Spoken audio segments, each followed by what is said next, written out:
ನ್ಯಾಯವಾದಿಗಳು ಒಳ ಮೀಸಲಾತಿಯಲ್ಲಿ ಅನೇಕ ಏರುಪೇರುಗಳ ಹೋರಾಟಕ್ಕೆ ಮಾರ್ಗದರ್ಶನ ನೀಡುವ ಮೂಲಕವಾಗಿ ಹೋರಾಟದಲ್ಲಿ ತೊಡಗಿಸಿಕೊಂಡಂಥ ಅರುಣ್ ಕುಮಾರ್ ಸರ್ ಅವರು ನ್ಯಾಯವಾದಿಗಳು ಅವರಿಗೂ ಕೂಡ ಹಾಡ್ತಕ್ಕಂಥ ಸ್ವಾಗತವನ್ನು ಕೋರ್ತೇನೆ.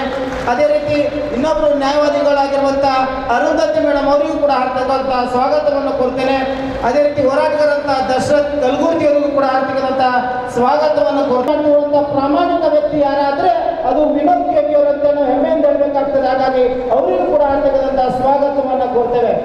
ಅದೇ ರೀತಿಯಾಗಿ ಆದಿಜಾಂಬ ಶಿಕ್ಷಣ ಸಂಸ್ಥೆಯ ನಿಕಟಪೂರ್ವ ಅಧ್ಯಕ್ಷರಾಗಿರುವಂಥ ಎಸ್ ನಾಗೇಶ್ ಅಣ್ಣವರಿಗೂ ಕೂಡ ಹಾಡ್ತಕ್ಕಂಥ ಸ್ವಾಗತವನ್ನು ಕೋರ್ತೇನೆ.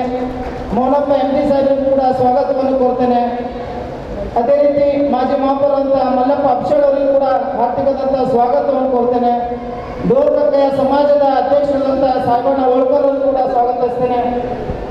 ಅದೇ ರೀತಿಯಾಗಿ ಶ್ರೀಮತಿ ನಂದಿನಿ ಸನ್ಮಾನ್ ಮೇಡಮ್ ಅವರಿಗೂ ಕೂಡ ಹಾರ್ದಿಕದಂಥ ಸ್ವಾಗತವನ್ನು ಮುಂಭಾಗದಲ್ಲಿ ವೇದಿಕೆ ಮುಂಭಾಗದಲ್ಲಿರುವಂಥ ಜನರಿಗೆ, ಹಿರಿಯರಿಗೆ, ಕಿರಿಯರಿಗೆ, ಎಲ್ಲ ನನ್ನ ತಾಯಂದರಿಗೆ, ವೇದಿಕೆವಂತ ಎಲ್ಲ ಗಣ್ಯರಿಗೆ, ವಿಶೇಷವಾಗಿ ಮಾಧ್ಯಮ ಮಿತ್ರರಿಗೆ ಎಲ್ರಿಗೂ ಕೂಡ ಸ್ವಾಗತವನ್ನು ಕೋರಿ, ಇವತ್ತು ತಮಗೆಲ್ರಿಗೂ ಅನಿಸ್ತಾ ಇರ್ಬೋದು, ಇವತ್ತು ಮಾದಿಗ ಸಮುದಾಯ ಇವತ್ತು ಇಷ್ಟು ಒಗ್ಗಟ್ಟಾಗುವಂಥ ಸಂದರ್ಭದಲ್ಲಿ ಎರಡು ಗುಂಪುಗಳಾಗಿ ಯಾಕೆ ಪರಿವರ್ತನೆ ಆಗಿದೆ ಅಂತೇಳಿ ತಮಗೆಲ್ರಿಗೂ ಕೂಡ ಮನಸ್ಸಿನಲ್ಲಿ ಕಾಡ್ತಾ ಇರ್ಬೋದು ಅಂತ ಪ್ರಶ್ನೆ.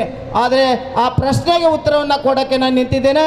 ಇವತ್ತು ಇಲ್ಲಿವರೆಗೆ ಒಗ್ಗಟ್ಟದಿಂದ ಜಯಂತ್ಯೋತ್ಸವ ಕಾರ್ಯಕ್ರಮವನ್ನು ಎಲ್ಲರೂ ಸೇರಿ ಮಾಡ್ತಾ ಇದ್ದು, ಆದರೆ ಇವತ್ತು ಹೋರಾಟಗಾರರನ್ನ ಇವತ್ತು ಒಳ ಮೀಸಲಾತಿ ಹೋರಾಟದಲ್ಲಿ ತೊಡಗಿಸ್ಕೊಂಡು ಜೈಲಿಗೆ ಹೋಗಿರುವಂಥ ವ್ಯಕ್ತಿಗಳನ್ನು, ನಿಜವಾದಂಥ ಹೋರಾಟಗಾರರನ್ನ ಪಕ್ಷದಲ್ಲಿರುವಂಥ ಕಾಂಗ್ರೆಸ್ ಆಗಿರ್ಬೋದು, BJP ಆಗಿರ್ಬೋದು, ಆ ಪಕ್ಷದಲ್ಲಿರುವಂಥ ಬಲಗೈ ಬಂಟರನ್ನ ಅಧ್ಯಕ್ಷ ಮಾಡುವ ಮೂಲಕವಾಗಿ ಕಲಬುರಗಿಯಲ್ಲಿರುವಂಥ ನಾಯಕರುಗಳು ಅವರ ಕೈವಾಡವನ್ನು ಅವರವನ್ನು ಮೇಲ್ಗಡೆಯನ್ನು ಮಾಡ್ತಿರುವಂಥ ಸಂದರ್ಭದಲ್ಲಿ ಇವತ್ತು ಆ ಒಂದು ಅಧ್ಯಕ್ಷರ ಕೇಳುವಂಥ ಸಂದರ್ಭದಲ್ಲಿ ಏನಾಗಿತ್ತಂದರೆ ಅನೇಕ ಜನರು, ರಾಜು ಹದ್ನೂರವರಾಗಿರ್ಬೋದು, ರಾಜು ಕಟ್ಟಿಮನಿಯವರಾಗಿರ್ಬೋದು, ಅನೇಕರು ಮುಖಂಡರು ಕೂಡ ಆ ಒಂದು ಕಾರ್ಯಕ್ರಮಕ್ಕೆ ಆ ಒಂದು ಅಧ್ಯಕ್ಷ ಸ್ಥಾನಕ್ಕೆ ಕೇಳಿದಂಥ ಸಂದರ್ಭ ಎಲ್ಲರನ್ನ ತಿರಸ್ಕರಿಸಿ ಇವತ್ತು ಎರಡು ಗುಂಪು ಮಾಡಲಿಕ್ಕೆ ಕಾರಣನೇ ಇವತ್ತು ನಮ್ಮ ಕಲಬುರಗಿಯಲ್ಲಿರುವಂಥ ನಾಯಕರುಗಳಂತೆ ಸ್ಪಷ್ಟಿಸ್ತೇನೆ.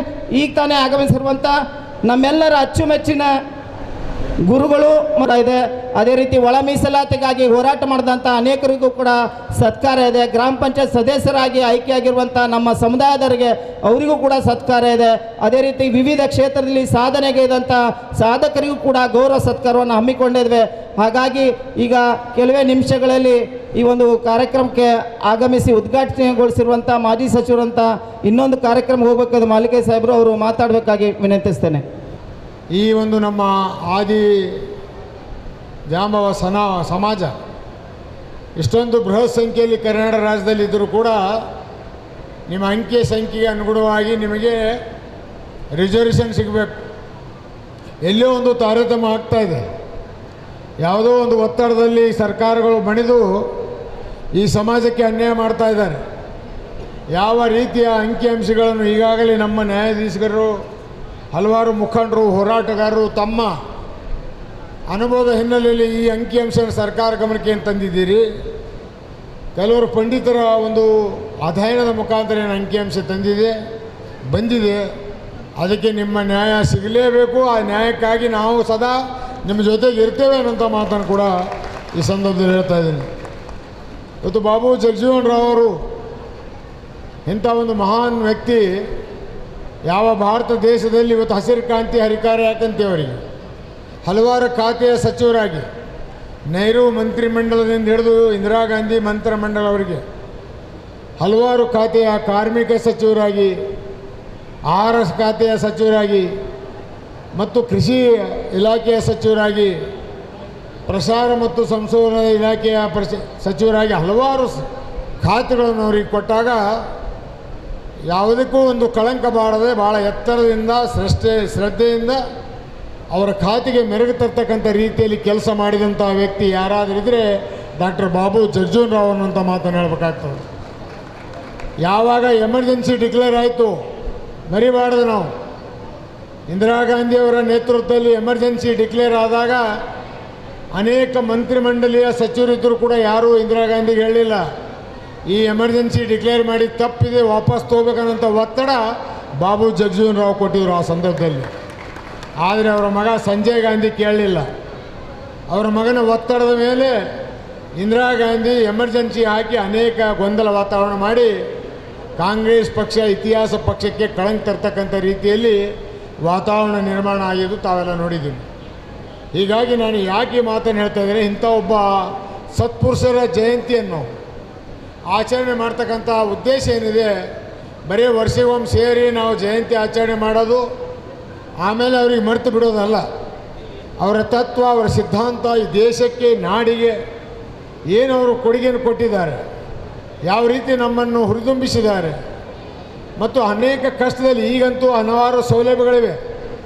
ಯಾವ ಸಂದರ್ಭದಲ್ಲಿ ಶಿಕ್ಷಣಕ್ಕೆ ಕೊರತೆ ಇತ್ತು, ವಾಹನ ಸೌಕರ್ಯ ಇರಲಿಲ್ಲ, ಭಾಳ ಒಂದು ಕೀಳು ಮಟ್ಟದಿಂದ ಸಮಾಜ ಒಂದು ದಲಿತರನ್ನು ನೋಡ್ತಕ್ಕಂಥ, ಶೋಷಿತ ಜನಾಂಗವನ್ನು ನೋಡ್ತಕ್ಕಂಥ ಸಂದರ್ಭದಲ್ಲಿ ಡಾಕ್ಟರ್ ಬಾಬಾ ಸಾಹೇಬ್ ಅಂಬೇಡ್ಕರ್ ಅವರು, ಡಾಕ್ಟರ್ ಬಾಬು ಜಗಜೀವನ್ ರಾವರು ಕಷ್ಟಪಟ್ಟು ಕಾಲ್ನಡಿಗೆಯಿಂದ ಹೋಗಿ ವಿದ್ಯಾಭ್ಯಾಸವನ್ನು ಮಾಡಿ ಈ ದೇಶದ ಒಬ್ಬ ಮಹಾನ್ ನಾಯಕರಾಗಿ ಬೆಳೆದಿದ್ದರಿಂದ ಅವರ ಆದರ್ಶ, ಅವರ ತತ್ವ, ಸಿದ್ಧಾಂತಗಳು ನಮ್ಮ ಜೀವನದಲ್ಲಿ ಅಳವಡಿಸಿಕೊಂಡು ಈ ಜಯಂತಿಯ ಒಂದು ಸಂದೇಶವನ್ನು ಎಲ್ಲರಿಗೆ, ಇವತ್ತು ಎಲ್ಲರೂ ಮೇಧಾವಿಗಳು ಈ ವೇದಿಕೆ ಮೇಲೆ ಇದ್ದಾರೆ, ತಮ್ಮ ಅನುಭವದ ಮಾತುಗಳನ್ನು ಆಡಿದಾಗ ಆ ಮಾತುಗಳನ್ನು ನಾವು ಸ್ವೀಕಾರ ಮಾಡಿ, ಅದು ನಮ್ಮ ಸಮಾಜದಲ್ಲಿ ಎಲ್ಲಿ ನ್ಯೂನತೆಗಳಿವೆ, ಎಲ್ಲಿ ಯಾವ ಸಂದೇಶವನ್ನು ನಾವು ಕೊಡಬೇಕಾಗಿದೆ, ಯಾವ ಸಂದೇಶದ ಮುಖಾಂತರ ನಮ್ಮ ಜನರಲ್ಲಿ ಜಾಗೃತಿ ತರಬೇಕಾಗಿದೆ, ನಮ್ಮ ಹಕ್ಕಿಗಾಗಿ ಯಾವ ರೀತಿ ಹೋರಾಟ ಮಾಡಬೇಕಾಗಿದೆ ಅನ್ನೋದ್ರ ಬಗ್ಗೆ ನಮ್ಮ ಎಲ್ಲ ಮುಖಂಡರು ಹೇಳಿದಂಥ ಮಾತುಗಳನ್ನು ನಾವೆಲ್ಲ ಲಕ್ಷ್ಯ ಕೊಟ್ಟು ಕೇಳಿ ಅದನ್ನು ನಾವು ಕಾರ್ಯದಲ್ಲಿ ತರೋಣ. ಇವತ್ತು ಏನು 7 ಗುಂಪುಗಳಾಗಿ ಈ ಒಂದು ಸಮಾಜ ಇವತ್ತು ಆಚರಣೆ ಮಾಡ್ತಾಯಿದ್ದೀರಿ, ಇದು ನನ್ನ ಒಳ್ಳೆಯ ಬೆಳವಣಿಗೆ ಅಲ್ಲ. ಇದು ಮಾತನಾಡ್ತಕ್ಕಂಥ ಸಂದರ್ಭದಲ್ಲಿ ಹೇಳಿದ್ರು, ಯಾಕೆ ಈ ರೀತಿಯ ಪರಿಸ್ಥಿತಿ ಆಯಿತು, ನಿಜವಾದ ಹೋರಾಟಗಾರರಿಗೆ ಒಂದು ಸೈಡ್ ಇಟ್ಟಿದ್ದಾರೆ, ಹೀಗಾಗಿ ಈ ಒಂದು ತಾರತಮ್ಯ, ಈ ಡಿಸ್ಪ್ಯಾರಿಟಿ ಆಗಿದ್ದರಿಂದ ಈ ರೀತಿಯ ವಾತಾವರಣ ನಿರ್ಮಾಣ ಆಗಿದೆ ಅಂತ ಮಾತನ್ನು ಹೇಳಿದಿರಿ. ಮುಂದಿನ ಜಯಂತಿಗೆ ಖಂಡಿತವಾಗಿ ನಾವೆಲ್ಲ ಬುದ್ಧಿಜೀವಿಗಳು ಕೂತು, ನೀವೆಲ್ಲ ಕೂತು ಈ ನ್ಯೂನತೆಯನ್ನು ಸರಿ ಮಾಡಿ ಒಗ್ಗಟ್ಟಿನಿಂದ ಈ ಒಂದು ಜಯಂತಿ ಆಚರಣೆ ಮಾಡಿದರೆ ಡಾಕ್ಟರ್ ಬಾಬು ಜಗಜೀವನ್ ರಾವರಿಗೂ ಶ್ರೇಯಸ್ಸು, ಇಡೀ ಸಮಾಜಕ್ಕೂ ಕೂಡ ಒಂದು ಒಳ್ಳೆಯ ಸಂದೇಶ ಹೋದಂಗೆ ಆಗ್ತದೆ ಅನ್ನೋಂಥ ಮಾತನ್ನು ಕೂಡ ಈ ಸಂದರ್ಭದಲ್ಲಿ ಹೇಳಿ, ಇವತ್ತಿನ ಈ ಜಯಂತಿ ನಮ್ಮೆಲ್ಲರಿಗೆ ಒಂದು ಮುಂದಿನ ನಮ್ಮ ಭವಿಷ್ಯಕ್ಕೆ ಒಂದು ಪಾರದರ್ಶಕವಾದಂಥ ಮಾತುಗಳು ಅವರಿಂದ ಬಂದು ಸಮಾಜವನ್ನು ಉದ್ಧಾರ ಮಾಡ್ತಕ್ಕಂಥದ್ರಲ್ಲಿ ನೀವೆಲ್ಲ ಸಕ್ರಿಯವಾಗಿ ಭಾಗವಹಿಸೋಣ, ನಮ್ಮ ಕಾರ್ಯಕ್ರಮಗಳನ್ನು ರೂಪಿಸೋಣ ಅನ್ನೋಂಥ ಮಾತನ್ನು ಕೂಡ ಈ ಸಂದರ್ಭದಲ್ಲಿ ಹೇಳಿ, ಇವತ್ತು ಅನೇಕ ಮುಖಂಡರು ಬರಬೇಕಾಗಿತ್ತು, ಕೆಲವರು ಎಲೆಕ್ಷನ್ಗೆ ಹೋಗಿದ್ದಾರೆ, ಕೆಲವರು ಬರೋಕ್ಕೆ ಮನಸ್ಸಿಲ್ಲ. ಅವ್ರು ಯಾರ್ಯಾರು ಬರ್ತಾರ, ಯಾರು ಬರಲಿ ಬಿಡಲಿ, ಯಾರು ಬರೋದ್ರಿಂದ ಯಾರು ಹೋಗೋದ್ರಿಂದ ಬಾಬು ಜಗಜೀವನ್ ಜಯಂತಿ ನಿಲ್ಲೋದಿಲ್ಲ. ಬಾಬು ಜಗಜೀವನ್ ಅವರ ಜಯಂತಿ ಯಾರಲ್ಲಿ ಅವರ ಬಗ್ಗೆ ಆಸಕ್ತಿ ಇದೆ, ಅವರ ಬಗ್ಗೆ ಹಿತಚಿಂತನೆ ಇದೆ, ಅವರ ಮೇಲೆ ಪ್ರೀತಿ ಇದೆ, ಅವರ ನಾಯಕತ್ವದಲ್ಲಿ ವಿಶ್ವಾಸ ಇದ್ದಂಥ ಯಾರು ಒಂದು 10-11 ಜನ ಬಂದರೂ ಕೂಡ ಆ ಜಯಂತಿಗೆ ಒಂದು ಮೆರುಗು ಬರ್ತಾನಂಥ ಮಾತನ್ನು ಕೂಡ ಈ ಸಂದರ್ಭದಲ್ಲಿ ಹೇಳಿ, ಈ ಒಂದು 119ನೇ ಜಯಂತಿಯ ಶುಭಾಶಯಗಳನ್ನು ಕೋರಿ ನನ್ನ ಮಾತುಗಳನ್ನು ಮುಗಿಸ್ತಾ ಇದ್ದೀನಿ. ಎಲ್ಲರಿಗೂ ನಮಸ್ಕಾರ. ಜೈ ಹಿಂದ್, ಜೈ ಕರ್ನಾಟಕ, ಜೈ ಮಾದಿಗ ಸಮಾಜ. ಏನು ಈ ಥರ ವಾಯ್ಸ್ ಇಟ್ಬಿಟ್ರೆ ಜಗಜೀವನ್ ರಾಮ್ ಜಯಂತಿ ದಿನ ಹೇಗೆ ಮಾತಾಡೋದು ಶುರು ಮಾಡೋದು? ಹಾಂ, ಜೈ ಮಾದಿಗ. ಏನು ಮಹಿಳೆಯರು ವಾಯ್ಸೇ ಕೊಡ್ತಾ ಇಲ್ಲ? ಮಹಿಳೆಯರು ಯಾವ್ಯಾವ ಕಾರ್ಯಕ್ರಮದಲ್ಲಿ ಭಾಗವಹಿಸ್ತಾರೆ, ಸಕ್ರಿಯವಾಗಿ ಭಾಗವಹಿಸ್ತಾರೆ, ಅಂಥ ಕಾರ್ಯಕ್ರಮಗಳು ಯಾವಾಗಲೂ ಯಶಸ್ಸಾಗುತ್ತೆ. ಗೋಷ್ಠಿ ನೀವೇ ಕೂಗ್ತಾ ಇಲ್ವಲ್ಲ, ಈಗ ನೀವು ಕೂಗ್ ತೋರಿಸ್ಬೇಕು ಅವ್ರಿಗಿಂತ ನೀವು ಮುಂದೆ ಇದ್ದೀವಿ ಅಂತ. ಜೈ ಮಾದಿಗ, ಜೈ ಜೈ ಮಾದಿಗ, ಜೈ ಭೀಮ್, ಜೈ ಜೈ ಭೀಮ್, ಜೈ ಬಾಬು ಜಗಜೀವನ್ ರಾಮ್. ಬಾಬು ಜಗಜೀವನ್ ರಾಮ್ ಅವರ 119ನೇ ಜನ್ಮ ದಿನೋತ್ಸವ ಕಾರ್ಯಕ್ರಮದ ಅಧ್ಯಕ್ಷತೆ ವಹಿಸಿರ್ತಕ್ಕಂಥ ಆತ್ಮೀಯರಾದಂಥ ರಾಜು ಅದನೂರವರೇ, ಹಾಗೆ ಗೌರವ ಅಧ್ಯಕ್ಷರಾದಂಥ ಮಂಜುನಾಥ್ ನಾಲ್ವರವರೇ, ವೇದಿಕೆಯ ಮೇಲೆ ಆಸೀನರಾಗಿರ್ತಂಥ ಸ್ವಾಮೀಜಿಗಳ ಪಾದಗಳಲ್ಲೂ ಕೂಡ ನನ್ನ ಭಕ್ತಿಪೂರ್ವಕ ನಮನಗಳನ್ನು ಸಲ್ಲಿಸುತ್ತಾ, ಮತ್ತು ಒಂದು ಸ್ಪೆಷಲ್ ಮೆನ್ಷನ್ನು ಕಾಂತಾ ಸಾಹೇಬ್ರವ್ರಿಗೆ. ನನಗೆ ಕಾಂತಾ ಸಾಹೇಬ್ರ ಬಗ್ಗೆ ಸ್ಪರ್ಶ ಇಲ್ಲ, ಕೇಳಿದ್ದೀನಿ ಅಷ್ಟೇನೆ. ಅವರು ಒಳಗಡೆ ಬರ್ತಿದ್ದಂಗೆ ಇಲ್ಲೊಂದು ಸೆಗ್ಮೆಂಟ್ ಆಫ್ ಲೇಡೀಸ್ ಎದ್ದು ನಿಂತ್ಕೊಬಿಟ್ರು. ಆ ಎದ್ದು ನಿಂತ್ಕೊಂಡಿದ್ದ ಸಂಕೇತ ಅವ್ರು ಎಂಥ ಕೆಲಸ ಮಾಡಿದ್ದಾರೆ ಜೀವನದಲ್ಲಿ ಅಂತ. ಕಾಂತಾ ಸಾಹೇಬ್ರೆ, ಸ್ನೇಹಿತರು, ವಾಗ್ಮಿಗಳು, ಧ್ವನಿ ಇಲ್ಲದ ವ್ಯಕ್ತಿಗಳ ಪರ ಧ್ವನಿ ಕೊಟ್ಟಂಥ ಚೇತನ್ ಅಹಿಂಸಾರವರೇ, ಅಕ್ಕ ಅಂತಿರೋ ತಾಯಿ ಅಂತಿರೋ ಗೊತ್ತಿಲ್ಲ, ನನಗೆ ಅದೆಲ್ಲದಕ್ಕೂ ಫಿಟ್ ಆಗ್ತಾರೆ, ಎಲ್ಲದಕ್ಕೂ ಅದು ಫಿಟ್ ಆಗ್ತಾರೆ. ಆ್ಯಂಡ್ ಪದ್ಮಶ್ರೀ ಪ್ರಶಸ್ತಿಗೆ ಆ ಪ್ರಶಸ್ತಿಗೆ ಮೆರುಗು ಕೊಟ್ಟಂಥವರು ನಮ್ಮ ದೇಶಮಾನೆ ಮೇಡಮ್ ಅವರು. ಯಾಕಂದರೆ ಪ್ರಶಸ್ತಿಗೆ ಹಂಗಂಗೆ ಗೌರವ ಸಿಕ್ಬಿಡೋದಿಲ್ಲ ಯಾವಾಗಲೂ. ಅದಕ್ಕೆ ಯಾವಾಗ ಗೌರವ ಸಿಗುತ್ತೆ ಅಂತ ಅಂದರೆ ಅದು ಯಾರು ಅಲಂಕರಿಸ್ತಾರೆ ಅದ್ರ ಮೇಲೆ ಅದ್ರ ತೂಕನೂ ಕೂಡ ಹೆಚ್ಚಾಗುತ್ತೆ. ಹಾಗಾಗಿ ನಿಮ್ಮ ಪ್ರಾಂತ್ಯದ, ನಿಮ್ಮ ಕೇರಿಯ ದೇಶಮಾನೆ ಮೇಡಮ್ ಅವರೇ ಮತ್ತು ಇಲ್ಲಿ ನೆರೆದಿರ್ತಕ್ಕಂಥ ಎಲ್ಲ ನನ್ನ ಕುಲಬಾಂಧವರೇ, ಈ ಕಾರ್ಯಕ್ರಮಕ್ಕೆ ಆಗಮಿಸಿರ್ತಕ್ಕಂಥ ಮಾಧ್ಯಮದವರೇ ಹಾಗೂ ದೊಡ್ಡ ಮಟ್ಟದಲ್ಲಿ ಪೊಲೀಸ್ ಅವರು ಬಂದಿದ್ದರು, ಅವ್ರಿಗೂ ಕೂಡ ನೆನೆಸ್ಕೊಳ್ತಾ, ಬಂಧುಗಳೇ, ಇವತ್ತು 2 ವಿಚಾರ ನಿಮ್ಮ ಮುಂದೆ ಇದೆ. ಯಾವುದು ಮೊದಲನೇ ವಿಚಾರ? ಯಾವುದು ಮೊದಲನೇ ವಿಚಾರ? ಒಳ ಮೀಸಲಾತಿನ. ಎರಡನೇ ವಿಚಾರ ಬಾಬು ಜಗಜೀವನ್ ರಾಮ್ ಅವರ ಜನ್ಮ ದಿನಾಚರಣೆ. ಯಾಕೆ ಇದೆರಡನ್ನೂ ಜೋಡಿಸ್ತಾ ಇದ್ದೀನಿ ಅಂತ ಅಂದರೆ, ಪರಿಶಿಷ್ಟರು ಯಾವುದೇ ಹೋರಾಟ ಮಾಡೋಂಥ ಸಂದರ್ಭದಲ್ಲಿ ಅವರ ಬ್ಯಾನರ್ಗಳ ಮೇಲೆ ಒಂದು ಸ್ಲೋಗನ್ ಹಾಕೋತಾರೆ.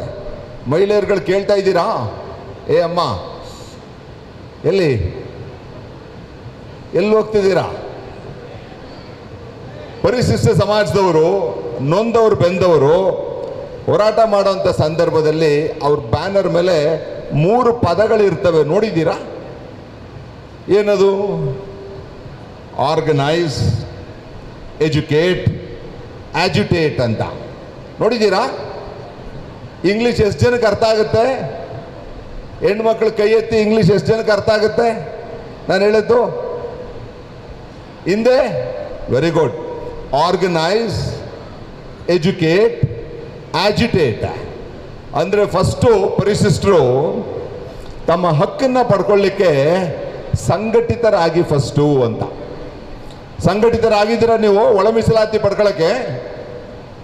ಎಲ್ಲಿ ಜೈಮಾದಿಗ ಅಂದರೆ ವಾಯ್ಸೇ ಬರಲಿಲ್ವಲ್ಲ ಫಸ್ಟ್ ನಿಮ್ಮ ಹತ್ರ?